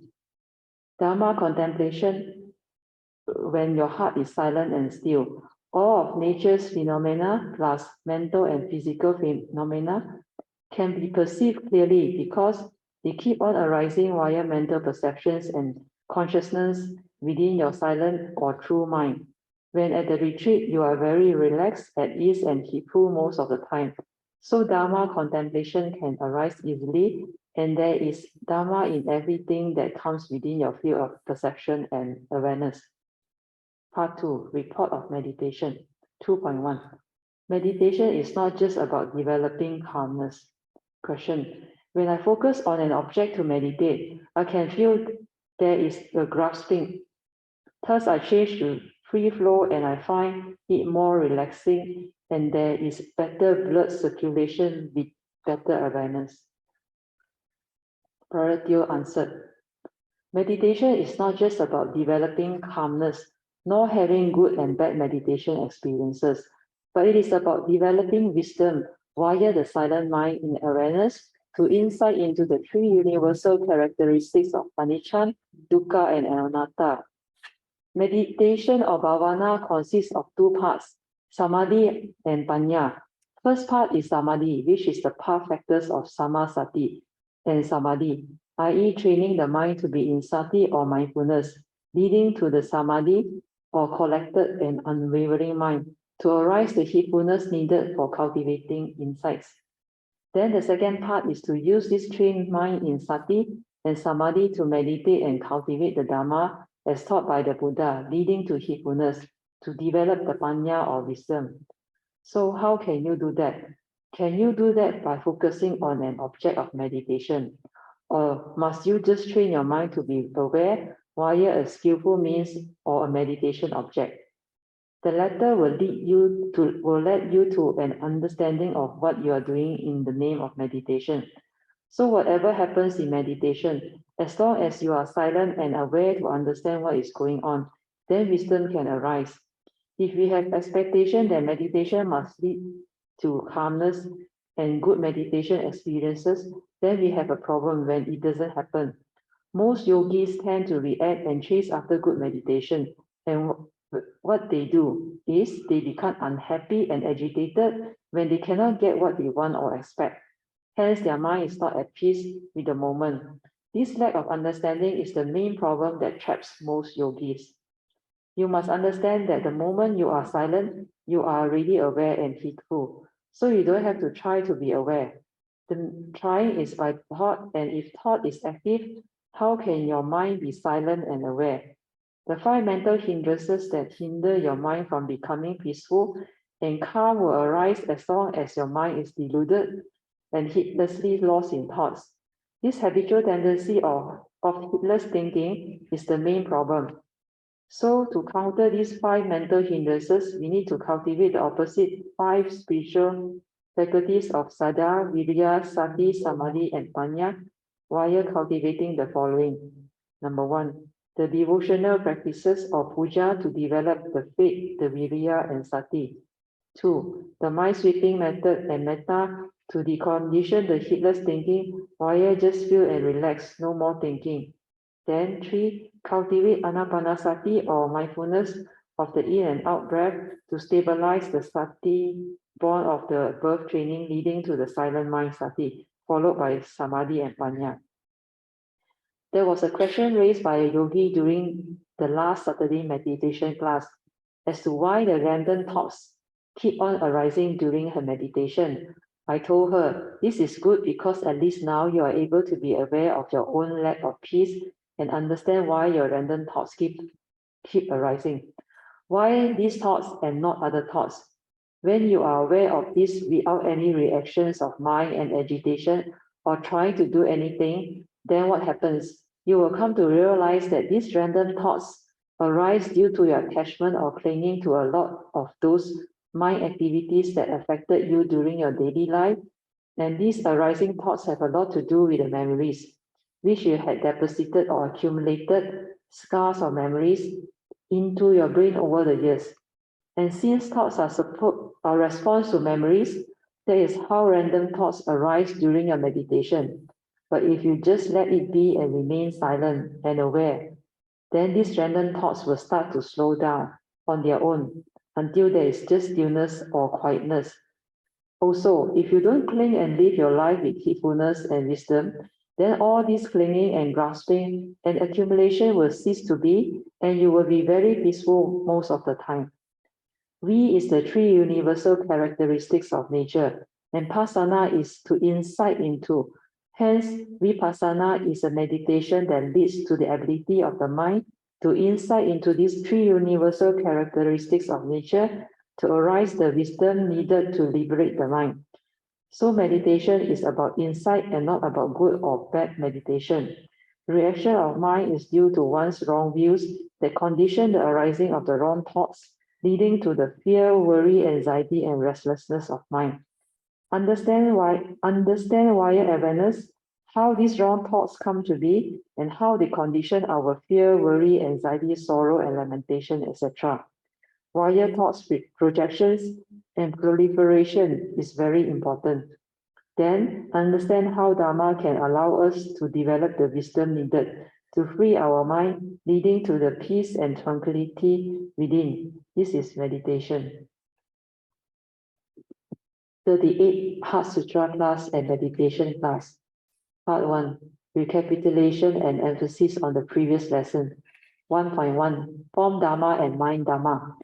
It is important to understand what is form Dharma and what is mind Dharma. For example, I am a religious person. My religion says I cannot think certain types of meat. Not permitted, I cannot touch or use the bowl that contains this type of meat used by people of other religions. Then by the same logic, they shouldn't breathe the air that the people of other religions have breathed or the money that they have used. This type of action puts emphasis only on the form Dharma, i.e. they only deal with the form and are not able to see the mind as yet. Form has so much meaning to them, hence they can be deluded by it, and it is because of their attachment to form Dharma that conditions them to cling to the external forms and identify with them as right or wrong, spiritual or non-spiritual. Outwardly, they try to become more spiritual, but inwardly, at the mind level, they are still barren because they cannot see their rather latent defilements, evil mental intentions and thoughts. Another example is taken vegetarian. When you don't understand why are you vegetarian, then the same problem will arise. Some people are vegetarian because they thought by doing so, they will be more spiritual and compassionate because they don't cause to kill anymore. There may be some truth in that statement, but if you don't have the clear understanding of why you go vegetarian, then delusion can still creep in because you fail to understand that spirituality has nothing to do with what you eat. For spirituality is about cultivating the mind and purifying it to develop wisdom to liberate our mind. Otherwise, all the herbivorous animals like the cows, the goats, and the horse would have been enlightened because they are vegetarian all the time, for they only eat grass, and the funny part is, what they eat finally becomes meat too. The other important point that one needs to understand is, for the true cultivators of the way, there will come a time for them to go vegetarian, and they will know when and why, for their cultivation has reached the mind level, and they are so sensitive and so clear with their understanding that they are ready to go vegetarian. This is good understanding. But what happens when you don't have this type of understanding?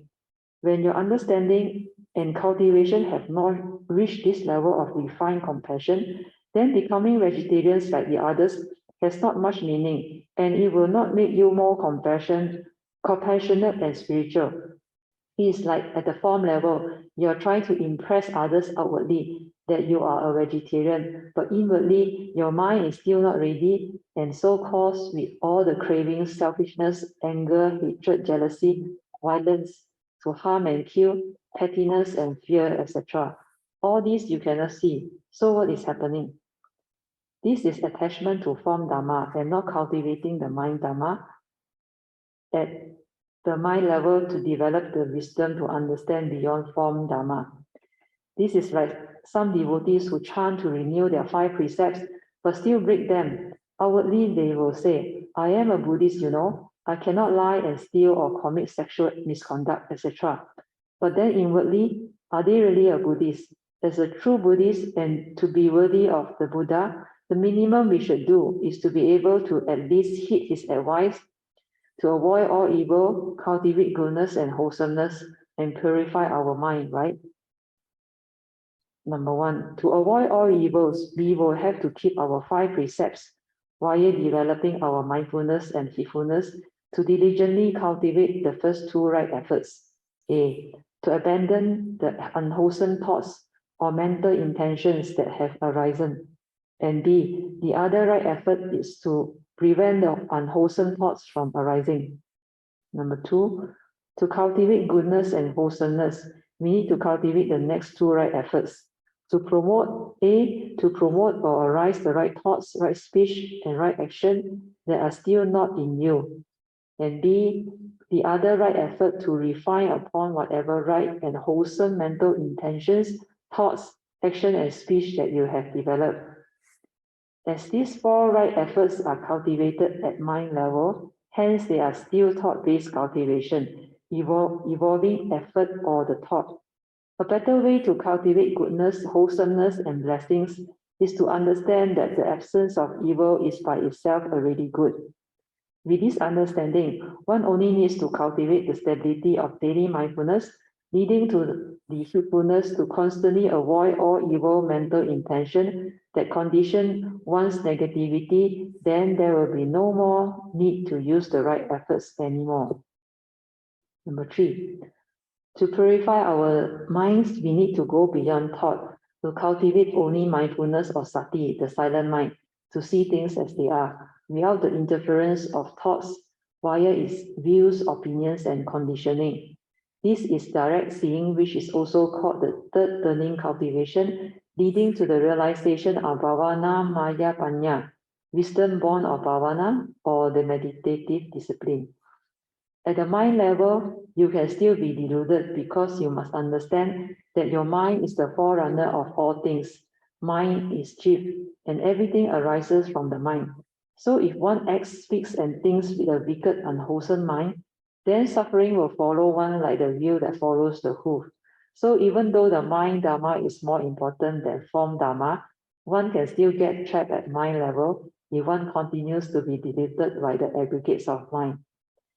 When we identify via form, then we will discriminate according to what we see or perceive like male and female, old and young, beautiful and ugly, race, nationality, etc. Like I am a Malay, Chinese, and Indian, leading to racial discrimination via identification with our external physical forms or appearances. When we are able to see beyond form, all these discriminations or divisions conditioned by form Dharma will cease. But then, mind Dharma can still arise to cause similar division and discrimination. At mind level, we still have our views, opinions, belief systems, traditions, and conditionings, etc., that can still divide and cause us to argue with one another. All these divisions and discrimination can only cease when we are able to see beyond form and beyond mind or thoughts, leading to the direct seeing with our true nature within, i.e., seeing things as they are, leading to the understanding of what is, suchness or tathata. The Buddha explained to us clearly how we perceive form via our mind, mental consciousness. This is the reason why the Buddha said, Mind is the fourth runner of all things, and mind is chief. When mind arises, everything comes to be. So we can return all external forms to mind, then mind to our pure nature within to realize the truth of how creation via mental consciousness comes to be, leading to the understanding of their impermanence, non-self, and empty nature.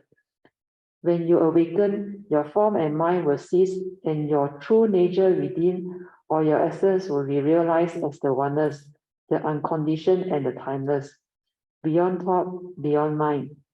The whole world is about suchness.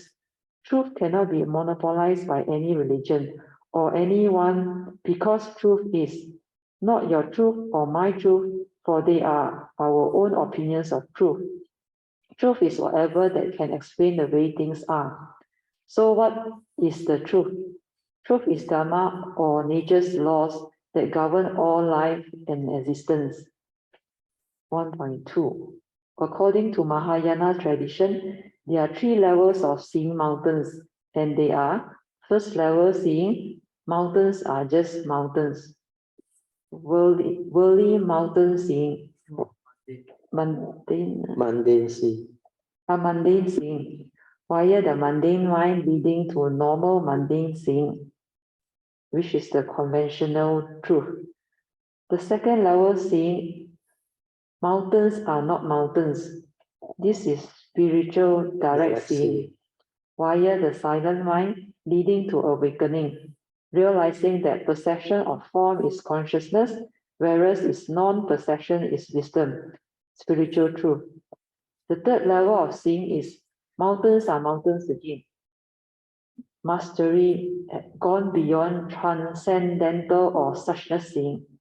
Seeing things as they are after having the wisdom and can live life like a normal person again. Ultimate or supramundane truth. So the third level of seeing is ultimate truth or supramundane truth, means the enlightened being that has the stability or understanding will have the ability to reach that third level of seeing. Then they will just accord and flow.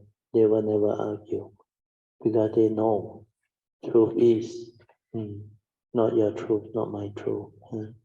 Okay, next one. Part 2 meditation 2.1.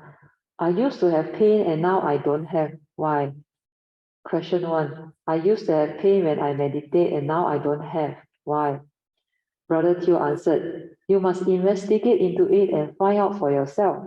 Very likely it is because you are more calm now and your anapanasati cultivation has improved and you are more relaxed and mindful now. This is a good sign of slight progress, but meditation is not just about cultivating calmness of mind and having peaceful experiences, leading to the so-called good meditation, and then jump for joy and cling on to it unknowingly. It is just like random thoughts that arise during meditation. Yogis dislike it and call it bad meditation, and they become unhappy. So is this meditation. When your mind still reacts to good and bad meditation. Meditation is about developing wisdom via awareness to be at peace with all life situations. Even when random thoughts arise, the yogi can still develop the wisdom out of it. If the yogi knows how to develop the meditation via sati to understand how the random thoughts come to be via inquiring, why am I not peaceful? When we come to understand that we have been heedless for so long, because we seldom train our mind to be in sati and we are seldom heedful, then we will understand that this mind is not peaceful because of the heedless way we have been living our life. This heedless way has conditioned our habitual tendency.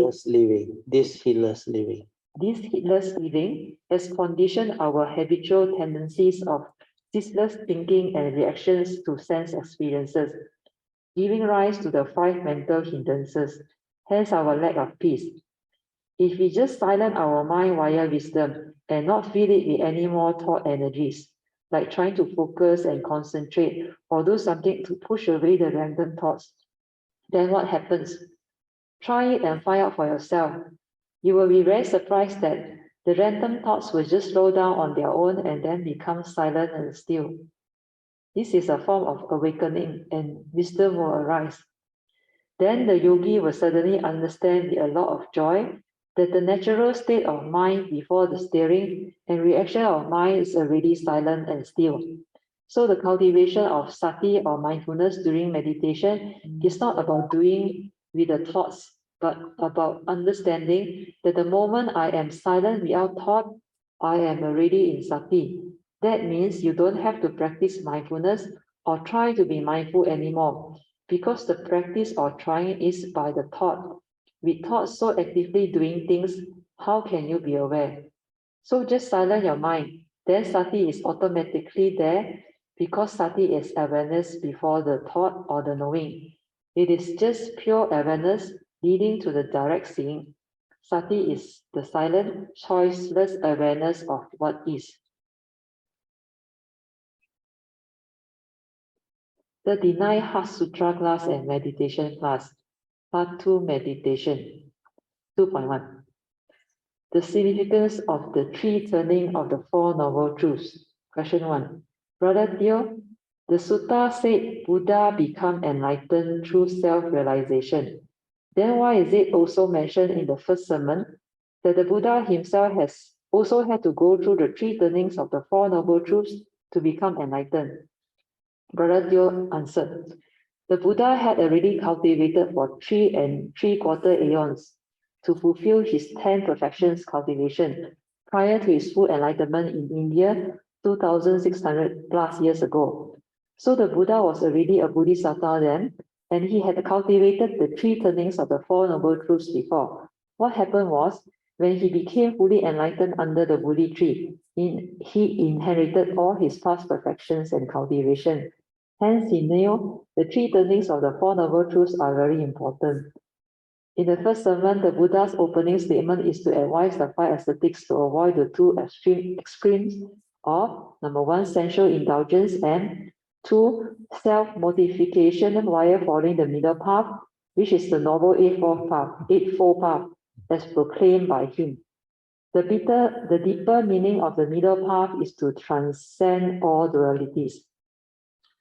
In the early days, when I was cultivating the Buddha Dhamma, I haven't really heard of these three turnings of the Four Noble Truths, but I was indeed very lucky because I met Thailand monk Pra Ajahn Yantra Amaro Bhikkhu in 1988, and it was he who constantly, not less than 6 times, advised me to contemplate all the Dhamma spoken by the Buddha until they become very, very clear. I didn't know that this was the second turning of the Four Noble Truths until much later. He also emphasized a lot on the importance of cultivating the daily mindfulness.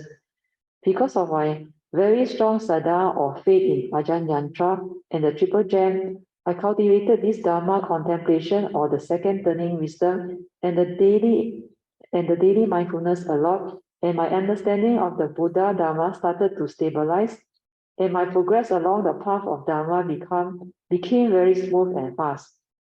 It was only in the year 2004 when I was invited by a sister in the Dharma to share the Dharma that arises the condition for me to really look at the first summon sutta. I remember it was at session 17 Selangor Vipassana Society when she asked me what topic I wanted to start off with. I then saw a framed photo of the Buddha giving the first sermon to the five ascetics on the wall. So I said to him, since the Buddha started with that, I would also start with that first sermon sutta. I then asked her for a copy of the sutta, which she so kindly gave to me. It was a Thai chanting book, and the moment I read the three turnings of the Four Noble Truths, straight away I could link my cultivation to it, and there was so much joy. I suddenly understood its meaning and how the three turnings corresponds to the three types of wisdom that the Buddha talked about in the sutta. I had developed my own cultivation following these three turnings without knowing that they were the three turnings of the Four Noble Truths. 2.2. Our mind can only do one thing at a time, and yet simultaneously, I could be aware of a lot of other things. Why? Question 2. According to Brother Theo, Our mind can only do one thing at a time. But in my meditation, how come I could be aware of my in and out breath, and simultaneously I could be aware of I could be aware of a lot of other things like my other thoughts, perceptions, and bodily sensation, etc. Why is it so? Brother Teo answered, this is a very good question. You see, when your anapanasati has stabilized, your awareness will enable you to do that because mindfulness of your in and out breath will help you anchor your awareness there. With that awareness, silent mind with inner awareness of the breath, you can definitely be aware of your thoughts, perception, and bodily sensation or tactile consciousness, because every time when you are aware, you are not thinking. So this awareness of all your other mental activities like perception, tactile, and thought consciousness are actually all separate entities. But because your mind can move so fast, it is as if you can multitask them, as if It is as if you can multitask them. or Go back a bit. It is as if you can multitask them. it is as if you can multitask them, As if they are all happening simultaneously. as if they are all happening simultaneously. Okay, continue. When you are aware of the breath, there is no thought, i.e., mind and breath as one. But the moment you start to arise a perception of what you have perceived, your mental aggregate of sanya has arisen. So it is a separate entity. Then what do? Chances are you will dilutively react or grasp onto it via your views and opinion. Unless you have wisdom or uniso manasikara at the moment of sense experience, your feeling will be conditioned into craving of likes and dislikes almost immediately. With wisdom, mindfulness, and heedfulness, you can be aware of thought and its content. You can be aware at the moment of perception, feeling, and consciousness, etc. But the moment you are lost in thought or preoccupied with what you perceive, then your mind is no longer aware and you have become heedless. The mind that is aware is always silent. Hence, the moment you are aware again, you don't perceive or think anymore. The mind with silent inner awareness is actually the oneness nature that can take in the entire phenomenal world outside. 2.3. During meditation, I was more aware and able to sense the cooking smell as if in front of my nose. Why? Question 3. During my meditation, I was more aware and I was able to sense the cooking smell from behind the kitchen as if it is just right in front of my nose. Why? Brother Teo answered, when your mind is truly silent and you are aware, then this is possible because the smell is just the smell consciousness. The smell can travel to your nose because you are more sensitive that when the mind is silent and not preoccupied with any thinking or distracted by any worry or anxiety. If it is a vibration like a very distant sound, you can also be aware of it. And the vibration hearing consciousness is very clear and sort of magnified. The silent mind in awareness pervades in the entire oneness. Meditation is not about inquiry, how come the mind is like that. Meditation is about developing the wisdom to understand clearly the universal laws that govern life and existence, and to understand how you function as a human being and what this so-called human being is all about. It is also to understand how the mind works and functions, thereby understanding clearly the 12 links for or law of dependent origination as taught by the Buddha. The Dharma or truth is everywhere, but why can't you see? If only your mind is silent, you will be aware, then you can see. It is as if all of a sudden you can awaken to it, hearing the joy, contemplating. Hearing the truth. Oh, sorry. Hearing the truth, contemplating, and reflecting upon it can bring about a lot of joy. So just now you went too fast. Huh? Okay, it's okay, yeah. Yeah. Okay. Yeah, you try too fast. Yeah, well, your reading is you want to go like the train, high speed. No, don't worry, slow down a bit. Don't have to rush. Because when you slow down a bit, it's good for others too, because they can absorb faster. Because if you read at this speed, it's only cultivator of the way can follow you. The rest find it difficult. Sure lah. Even Sui also can. Because you have to be attentive, understand lah. Otherwise you like catch no more. Okay, continue. Wisdom is not a rigid knowledge. It must be awakened too. Thought is created via a focusing of the perceived with its content of consciousness that was introduced into it. Initially, it is just spacious, pure awareness and silence. Learn to see how thought arises. When the mundane mind collapses, the pure awareness nature of supramundane mind will shine forth and it will be a lot clearer. Yeah, that one is very true. 40th Heart Sutra class and meditation class. Part 1. Recapitulation and emphasis on the previous lesson. 1.1. Let things be, then investigate. When random thoughts arise, do not react, suppress or try to control them. Just let things be and flow with them. Then investigate and find out what happens when you do that. You will come to understand that they are just thoughts which come and go according to your mental conditioning. You will also come to understand that when your 5 mental hindrances are around, you are not peaceful. And when the 5 spiritual faculties are there, they will counter the 5 mental hindrances and you are then naturally peaceful. No matter what happens, do not try to control or suppress thoughts. Only through understanding, you free your mind, not through the doing via the thought which is egoic. You must investigate why you are like that and why you are not peaceful. The essential Dharma as taught by the Buddha will enable us to see the dangers of the 3 evil roots of greed, hatred, and delusion, the importance of hatefulness, and the importance of following the advice of the Buddha to avoid all evils, while keeping the precepts, do good and purify the mind while cultivating the Noble Eightfold Path until one is awakened. Similarly, one will also see the importance of cultivating Dana, Sila, and Bhavana, based on the right view with regards to the 3 important spiritual laws, Karma Niyama, Chitta Niyama, and Dhamma Niyama, that govern all of our life and existence so as to understand and see the full picture of the Dharma cultivation clearly. Part 2, Heart Sutra Lesson 40.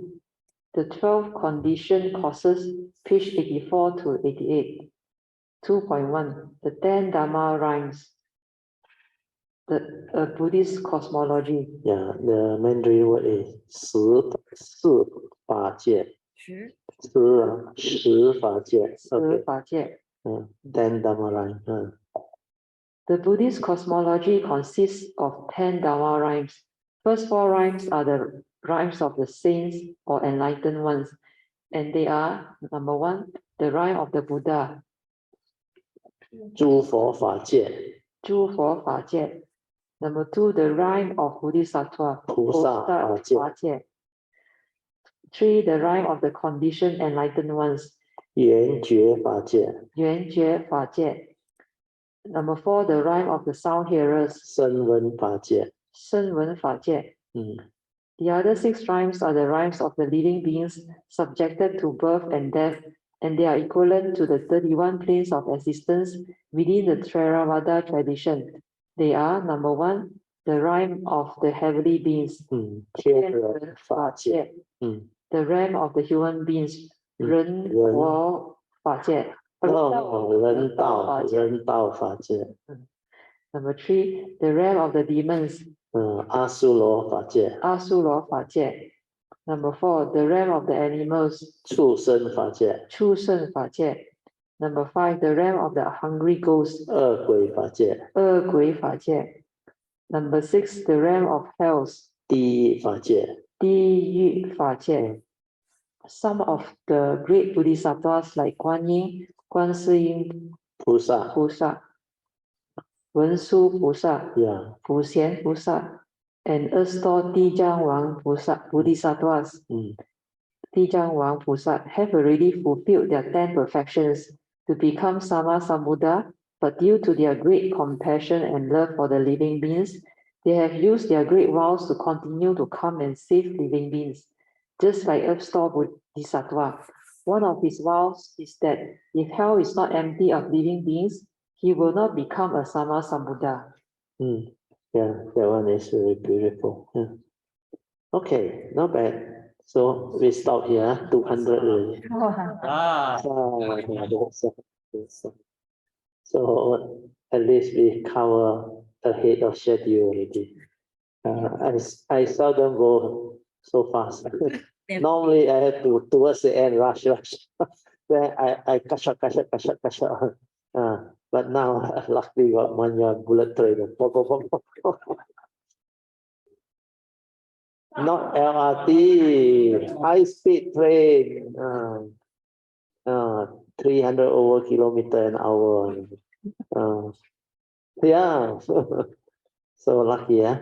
But it's okay. Well, most of you are, I think, quite familiar. We have gone through before. So this one is like a revision. So that's why I don't mind. Yeah? But I only stop her at certain places where I need to explain because my nature know it. I explain that now the consciousness is different. You all can understand. So that's why I go in deeper. Then I cover more towards the aspect of cultivation where earlier on there is no condition for you to understand. Even the eight consciousness. Today I cover slightly different. I went in a bit deeper. So all this is very useful. Yes. Give the mic to Sutra. Just now, too fast, he managed to share. There were three things that I wanted to share about because this was very helpful throughout the years. I contemplated on three of the points. One was the why this thought? Why this thought? Very good. Not any other thought. That one very good. That one will let you understand how that memory and the brain function. And then another one was the fifth daily contemplation.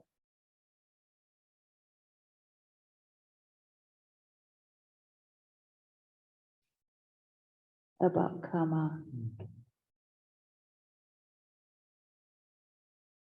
Then the direct seeing, I was trying very hard to understand direct seeing, too much effort actually. So I remember what caught my attention was seeing without labeling. Yeah.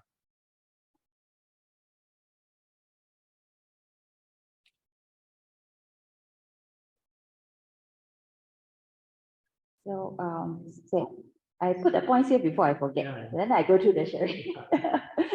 So how the first Very one. good. How the first one helped me, because throughout the textbook, I think at least 2 or 3 times this came out, even the unique quotes, this was in there. Whenever, off and on, it's not all the time. And when I'm meditating, sometimes also it just occurred lah. How come now I'm thinking of this? Trying to meditate. Why think of this? So then I realized sometimes it's my trauma. Because there was one time in class, this was very young, I was in secondary school still. I was on the debate and I totally forgot my script. Oh. And then I was staring blank. I debate halfway already, and then I lost my part. I sat back down, and that embarrassment, right, actually carried me until I'm 30 years old. I didn't know, but off and on, it wasn't in dreams. It was just sometimes I suddenly feel down. Then this came up, but I never questioned it because I thought everybody got trauma, ma. Then.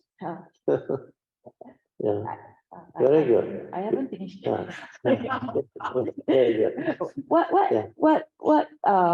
What this question helped me do is that like at moments like that, I actually realized this helped me understand who I am.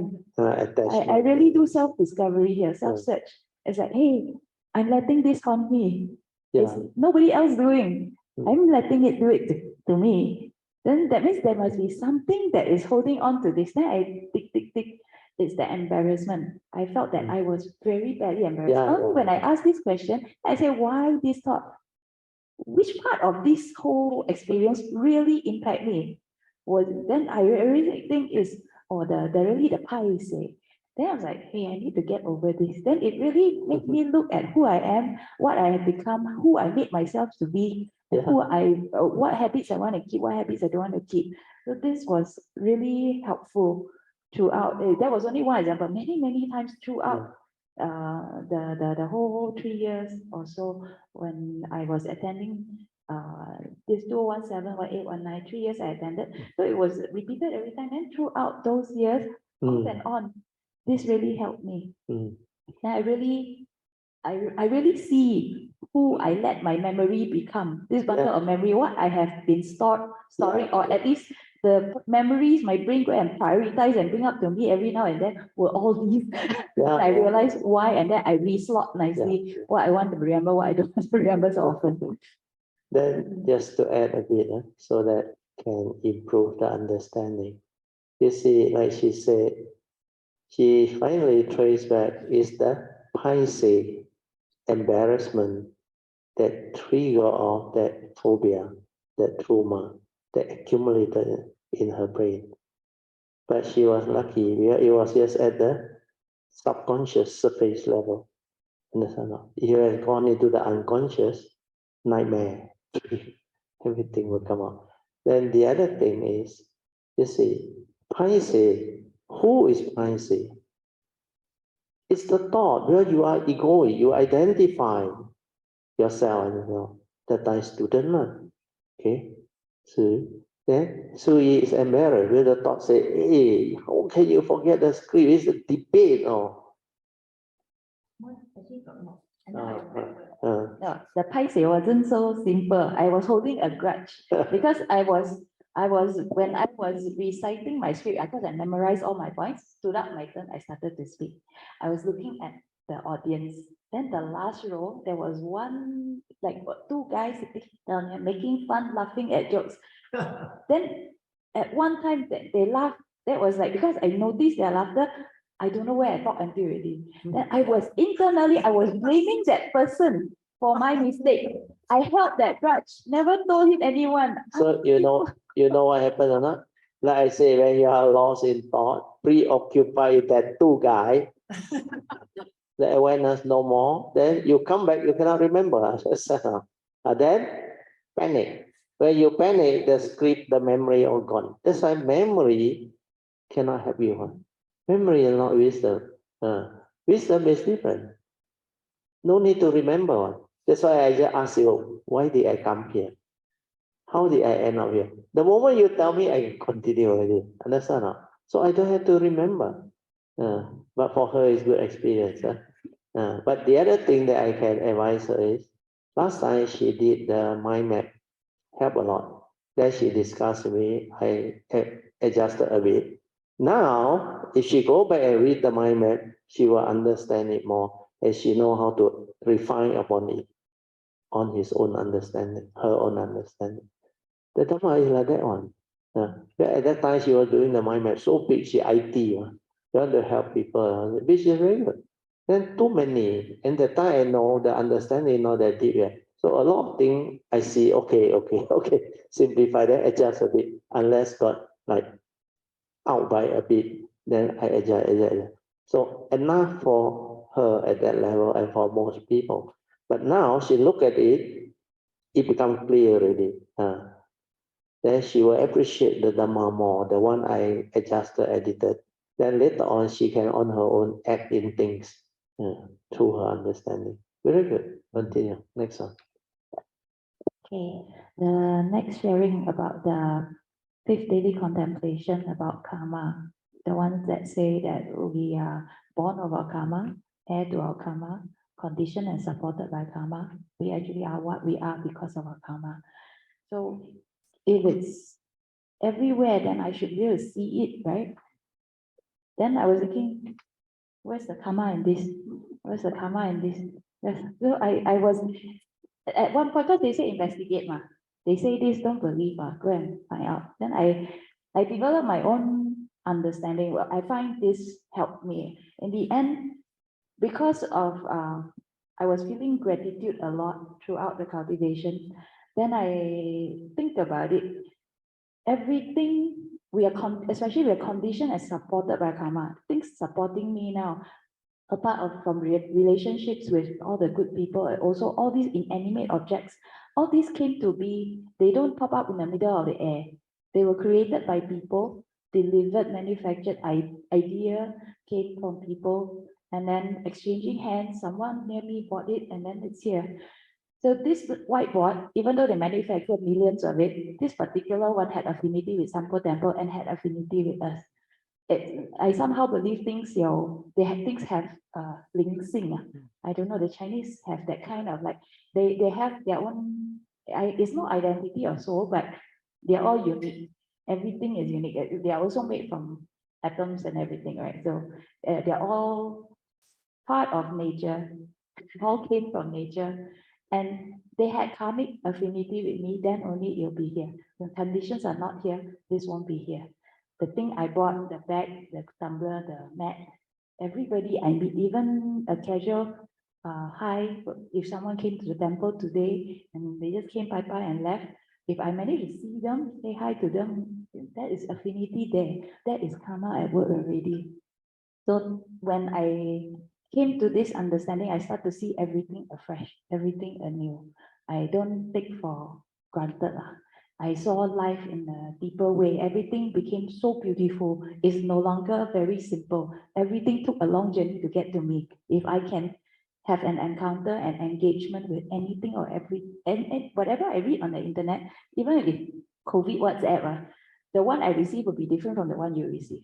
Whatever had affinity will come my way. Whatever had affinity, you will go your way. So it's like every program we cannot plan, or we can try to plan, but karma has already have everything moving in different directions. When you start walking, then you see which one you meet. Everybody have their own karmic trajectory already. You just everybody start walking. So I found this one of the things that really changed my perspective of life. When I talk to people, I became more genuinely interested in who they are, what they are. I don't assume they are the same as they were yesterday. In 24 hours, they could have experienced something, anything, I wouldn't know. Yeah, so that is why karma happens every minute, every second, every moment. Yeah, very good, Sadhu. Because this is what dependent originating is all about. If you are not a cultivator, you don't have the understanding. Like the Buddha said, 99.999% all living beings almost, they are born of their karma, and to their karma conditions supported by karma. And they are what they are because of karma. The 0.0000 something, who are they? The enlightened beings. Not subject to karma from that time on, but they are random balance of karma. And the Chetena, second thought moment until sixth thought moment, that one exists for eternity until you realize arahantship and beyond. Then only that one, like they call the pot, that carry all this karmic thing on, that suddenly broken. You know why? Broken, no more river. The arahant, no more river. So he cannot catch them. Law of karma very funny, you know. When that lie you become arahant, they also want to make you pay, you know. That's why during the Buddha time, remember the two arahant go to death by the cow? Oh. Then Angulimala, oh. He's supposed to go down to hell, but he got permission met the Buddha and take refuge, renounce and cultivate and become arahant. And because of that, he kena stoned, right? That's how. So karma 不可以开玩笑. Yes, you don't take it lightly. It's so powerful, so potent. That's why you will never allow yourself to allow your heedlessness to arise, to neglect taking care of your karma. You will never. You can never allow it to happen.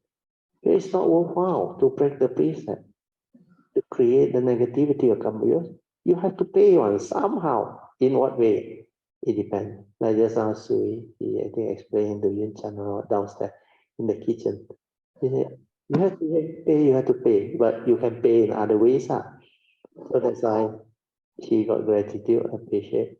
So the hand, she got the accident. So to pay back this way is not that serious, understand? Rather than wait for something very terrible to happen. Understand? So a lot of things when you understand, you have gratitude. Then you accept these are nature's law. Like the Buddha said, not only me subject to it, every form of mind that comes is subject to it.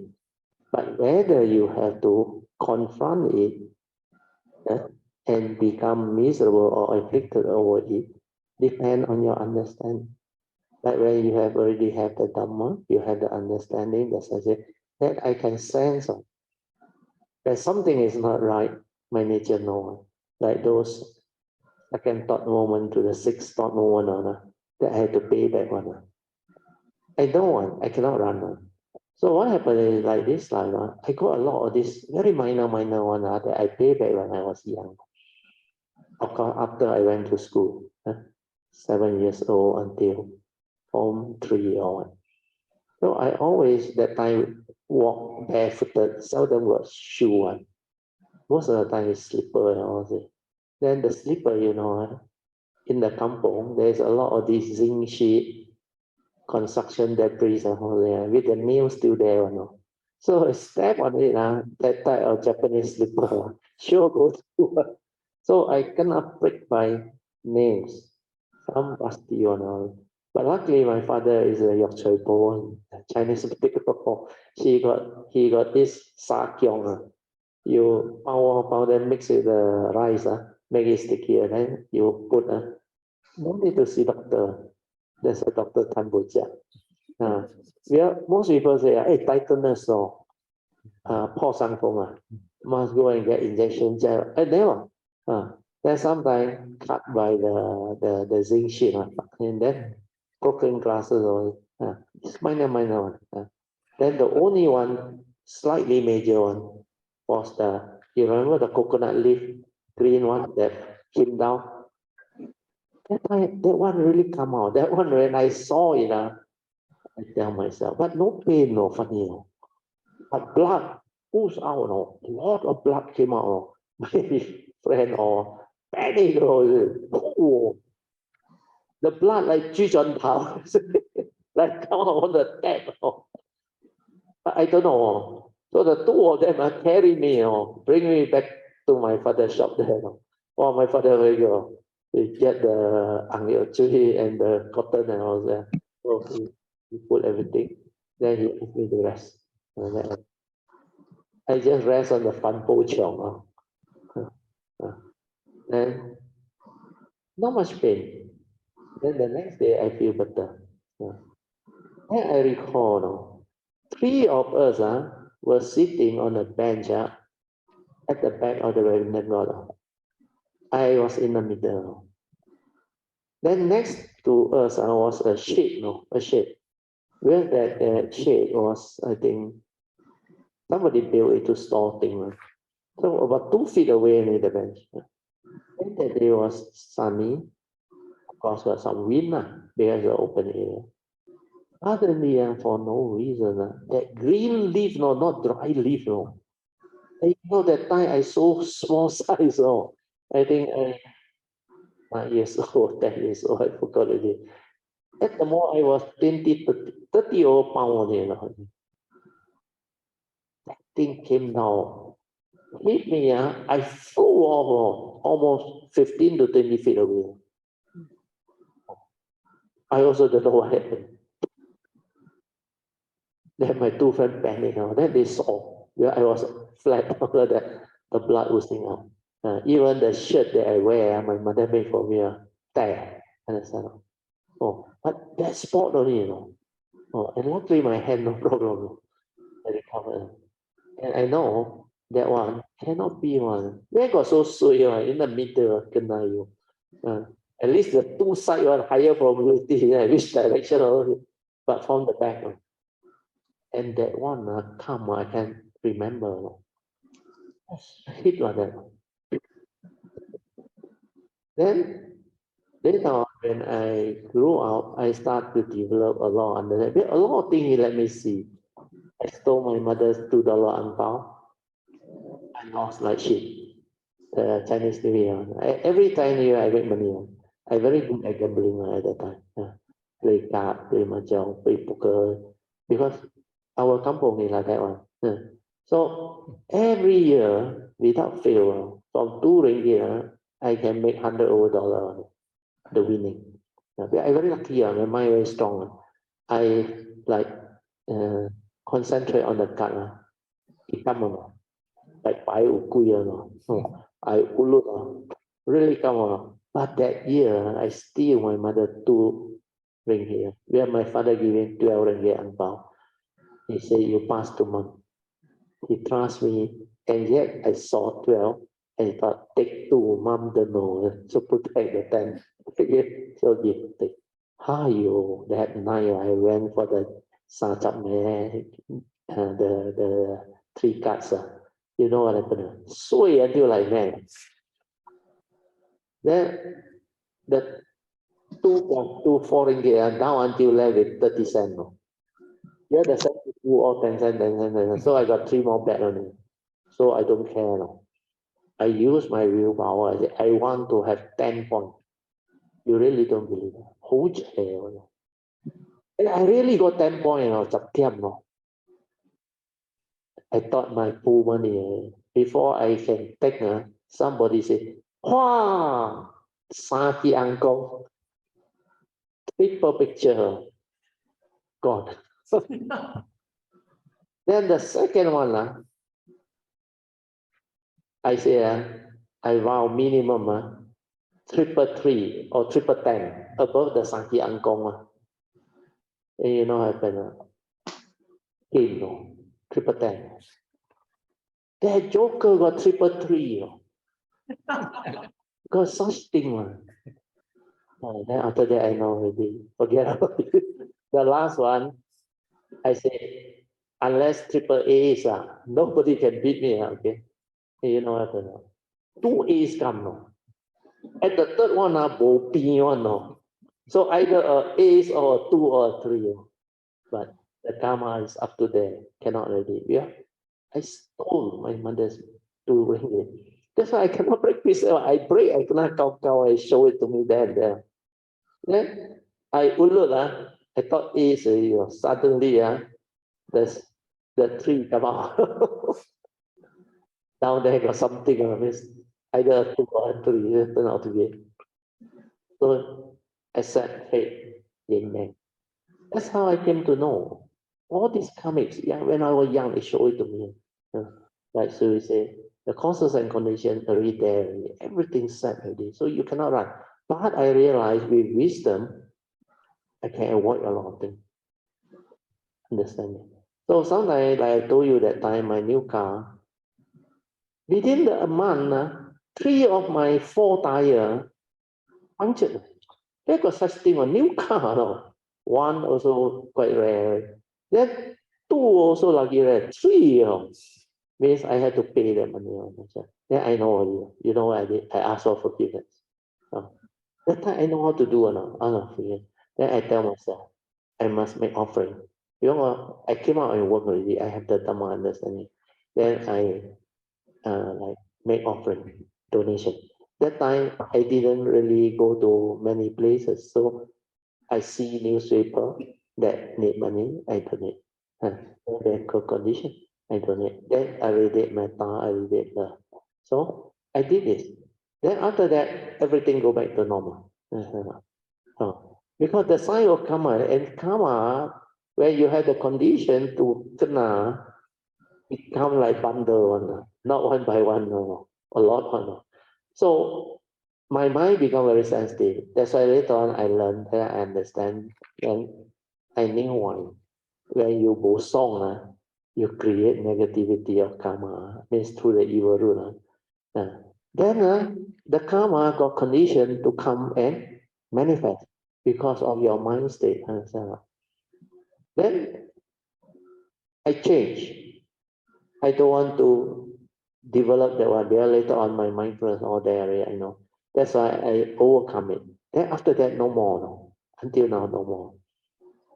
Everything very strange, you know, like almost cannot avoid one. Like you know, it's kena already accident. But very strange, you know. The mindfulness allow me to avoid everything.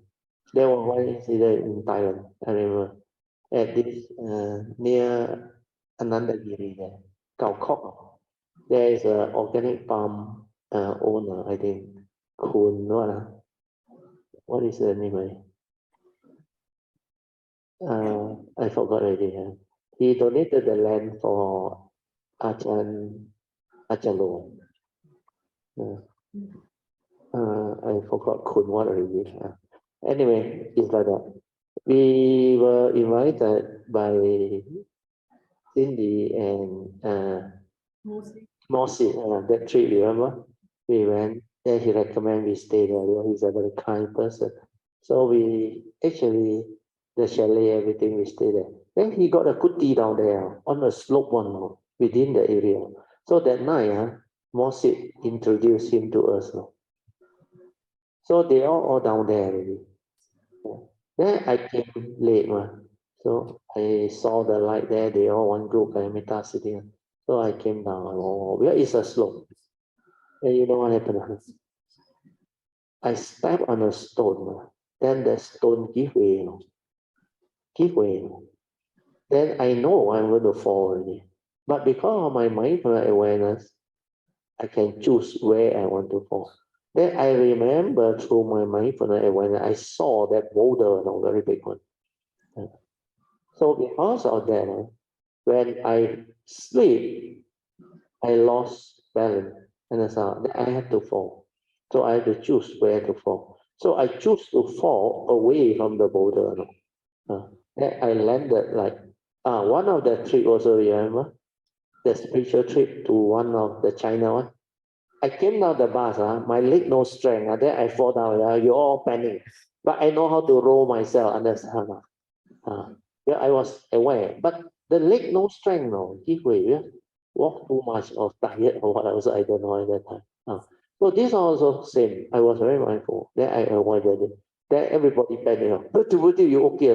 I say it's okay, okay. So with mindfulness awareness, you can avoid. Otherwise, then sometimes that Ori or one actually the way he drive is supposed to turn out. But somehow the awareness knew it move out. So that's why I came to know no negativity. Then with mindfulness awareness, with the understanding, you make aspiration. You can actually avoid a lot of things. That's why I told my son, no matter what happens, don't get angry. Don't become very unhappy and negative. So he applied. That's why he see the result also. So all this, if you have the Dhamma cultivation, understanding, it can help you. So like Sui say on that type of coming, normal people cannot run, cannot run. 9:15 idea. Okay. Sui continue, finish after that we finish. Okay, last one. The first time I attended retreat, the hearing what direct seeing is was very puzzling. So when I went back to Singapore and was doing my daily life, I remember very vividly. There was one time I was waiting for the MRT train in the MRT station. Then I was looking at the waiting chairs. There are a lot of benches. I was like, bench, how to look at bench without calling it a bench. So these are the investigations I ask myself, because they say you're supposed to investigate. So for a while, at that time, nothing came out of it, but I pondered. I was like, okay, but no matter how I look at it, it was still a bench. So after that, okay lah. Yeah. So, but there were many moments like this, and then eventually I started to see the things, the inanimate objects start to tell me their story. It's like, hey, oh, so that's direct seeing. They can't talk, but when I really take an interest, like how I said, I start to take a genuine interest in the people around me, even the things. Then I start to see, hey, they didn't pop out of thin air. How did they come here? What is this thing in front of me? Then I was like, okay, like if so, for example, like that bench, we call it a bench. When you do the bullock cart analogy, you remove the legs, remove it, then it becomes 4 sticks and 1 plank. Then if you go further down, you disintegrate everything already, then there's no more bench. But then when I look at it, how did the bench get assembled? Oh, a lot of people had to put a lot of work. And they had to go and get supplier. The whole thing being created is not just bench, all the bench the same. They come out, I think every MRT station got same bench. No, it's no longer like that for me. So I start to look at it. Okay, for conversation, I have to refer to it as bench. You want to sit on the bench? Then but I can accept when people somehow got problem with this bench, one another bench, and then or they like when things are not that nice, bench very hard to go wrong. But for example, the cups. So sometimes if you go downstairs take the mug, some mugs are chipped, some mugs are discolored. But they might have the same design, but then people will choose to have a nicer one because in our mind, all are the same. So if it's not so nice, it's defective. I want a normal one. There's a concept of normal and not normal. I no longer see it like that. Every cup was different, made of different materials. If it was made of ceramic, then the sand they used was all different, taken from different corners of the earth to create that kind of different cup. And by virtue of the sand, coloring will be different, how sturdy they are depending on the material they mix. They will all be minor differences. Then I start to see them as unique people, not just cups anymore. Then I say, oh, I got affinity with you. I choose you. Yeah. So this journey of seeing without labeling was very interesting in that way for me. But I think everybody goes through a different journey. That's my thing. Okay, so there's maybe I just add a bit. That one is unique to her, but that one use a lot of rational analysis and what they call reasoning. So we try to develop that. But the direct seeing is different because when you are aware, stabilized at time, then anytime can happen, like my wife, suddenly walking to the market or whatever, then he suddenly saw. Then she knew, like robot, mechanical, understand? It's not a person. Then he saw herself also. Yeah?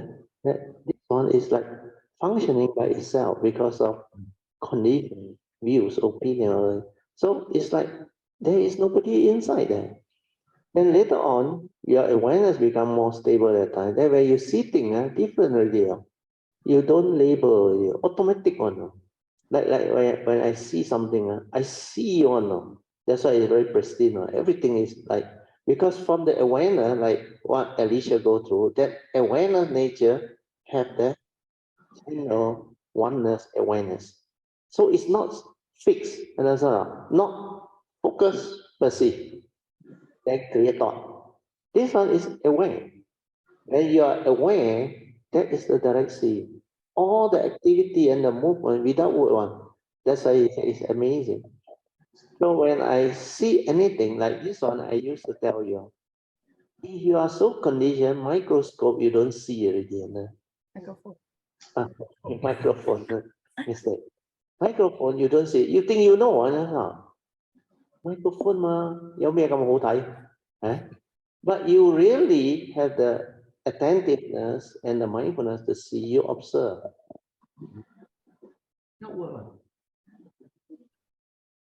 Then you are more attentive. You have mindfulness. You are more sensitive. You see these things as they are. No words. Then when somebody asks you, what is this microphone like?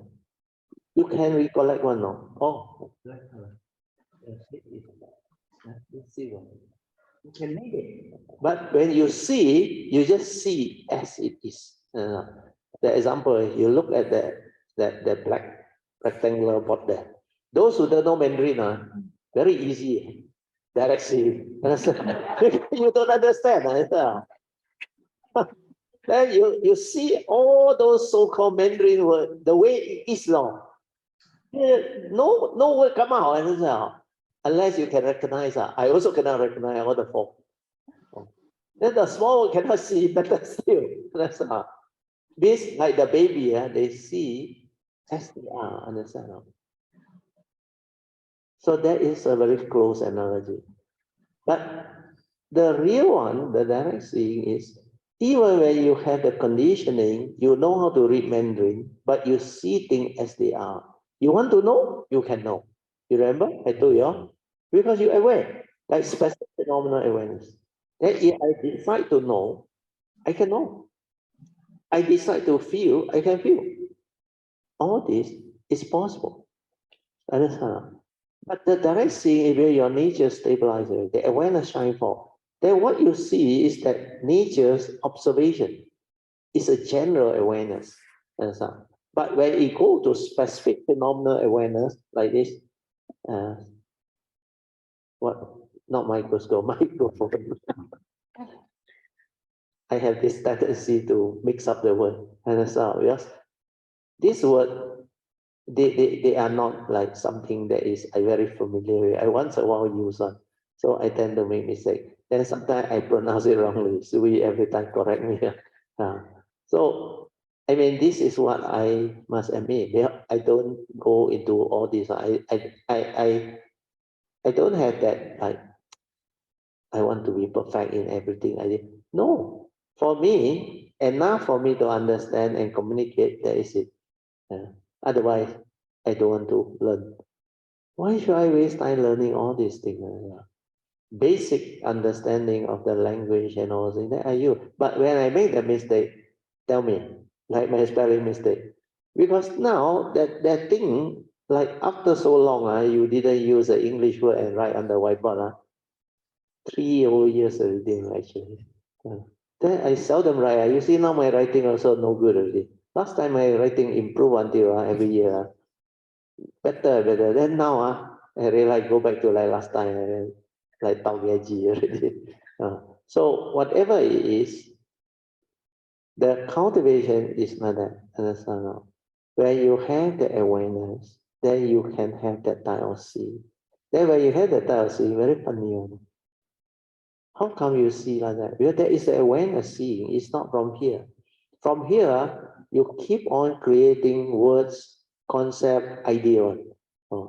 Yeah, memory. You have been taught. You have been trained. Then you don't see it. That because of that you don't pay attention already. When you think you know, you think you see it.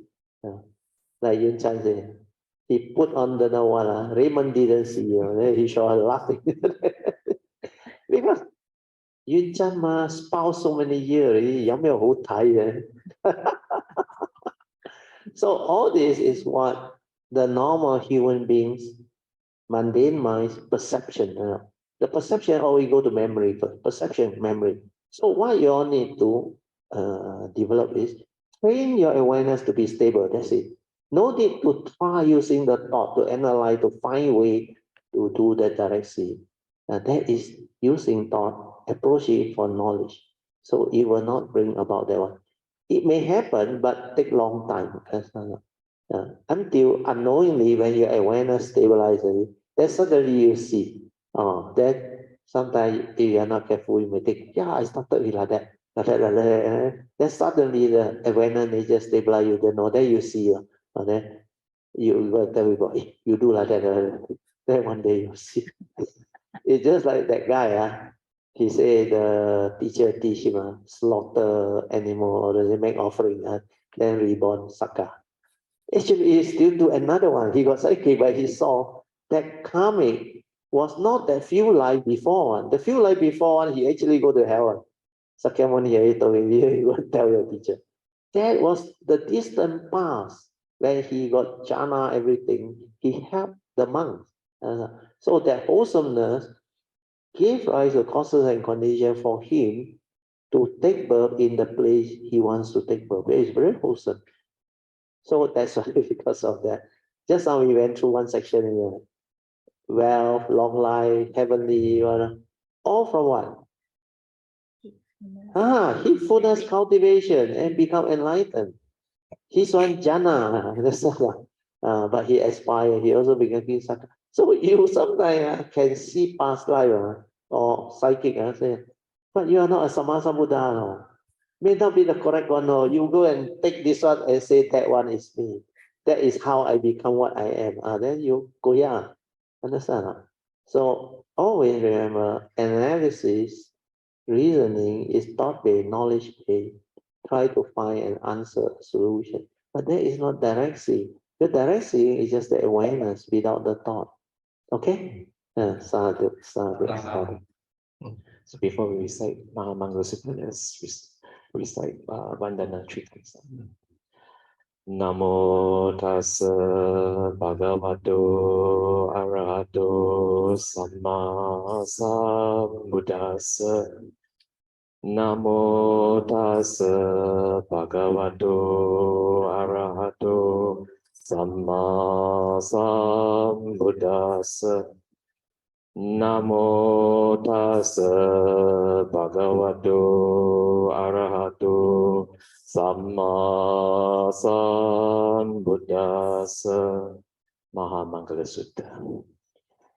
Ewang me sutang ekang samayang bhagava savatiyang viharati jetavane anatta pindika sa arame atako anyatara devata abhikantaya rattiya abhikantavana kevala kappang jetavanang obasetva yena bhagavatenupasankami upasankamitva bhagavantang abhivadetva ekamantang atasi ekamantang titako sadevata bhagavantang kataya ajabasi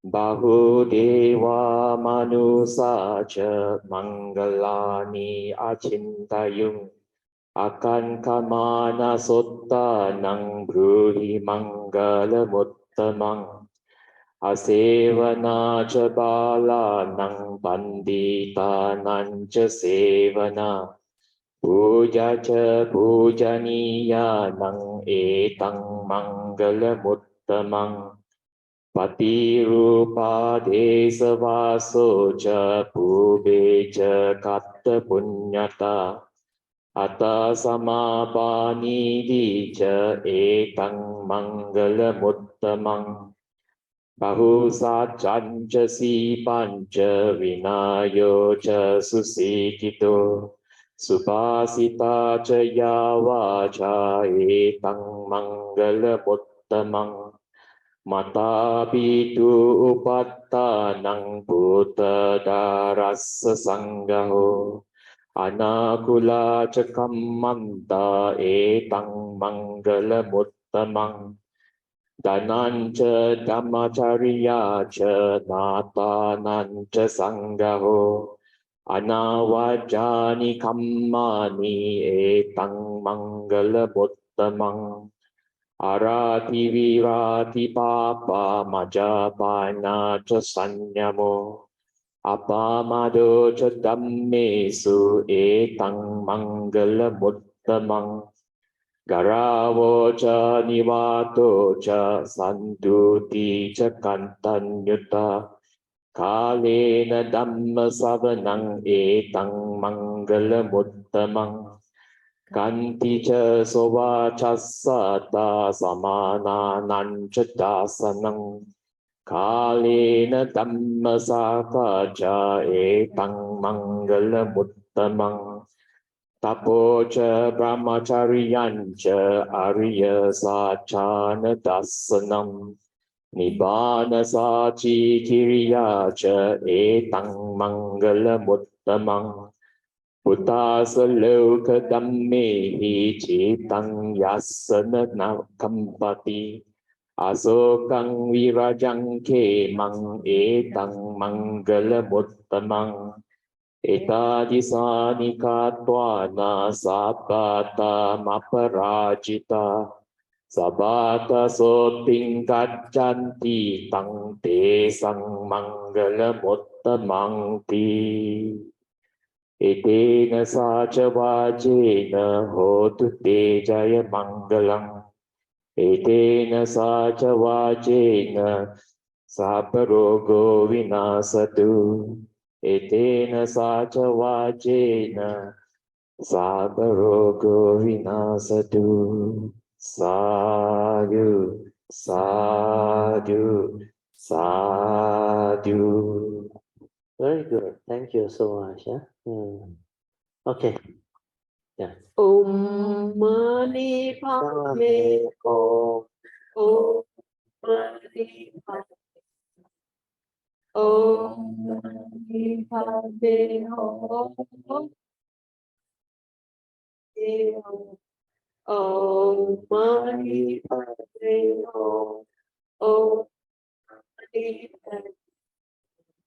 Om Mani Padme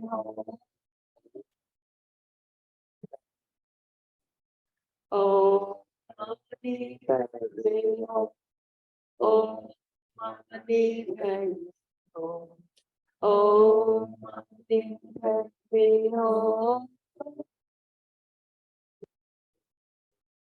Om Mani Padme Om Mani Padme Om Mani Padme Om Mani Padme Om Mani Padme Okay, we end. We do the sharing of merits. Let us rejoice with the good sharing and wholesomeness today. Yeah? Sadhu, sadhu, sadhu. Now we shall share these merits with all beings, starting with the demons.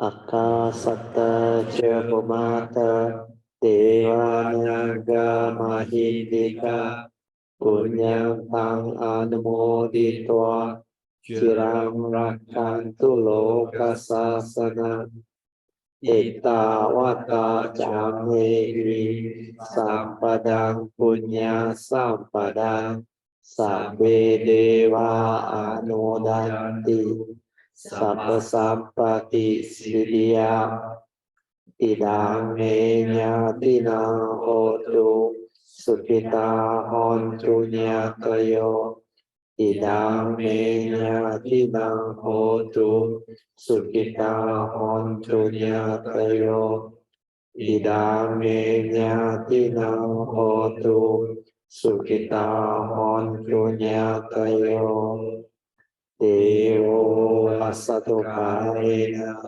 Sangsa Sampati Hetocha Vito Bhavatu Lokocha Raja Bhavatu Dhammiko Imina Punyam Kamena Amivala Samagamo Satam Samagamo Hotu Yawan Nivana Patiya Sadhu.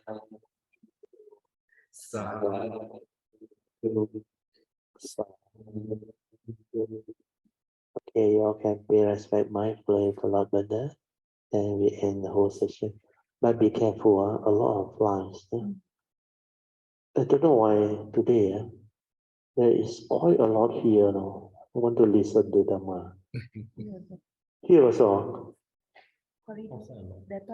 I know, but last night never come here. Today one coming here. But normally they are the light up there, But here on the fly different. The one we have at home they on the light there, they go around the light. Dear brothers and sisters in the Dhamma, Shall we bow 3 times to Bhakti for sharing the profound Dhamma with us? Yeah. Bow. Bow. Bow. Sadhu to Sister Man Yuan, Yeah, for reading. brothers Jin Hao and Yeah. Sister Sui for helping out. Mm. Sa Sadhu, sadhu.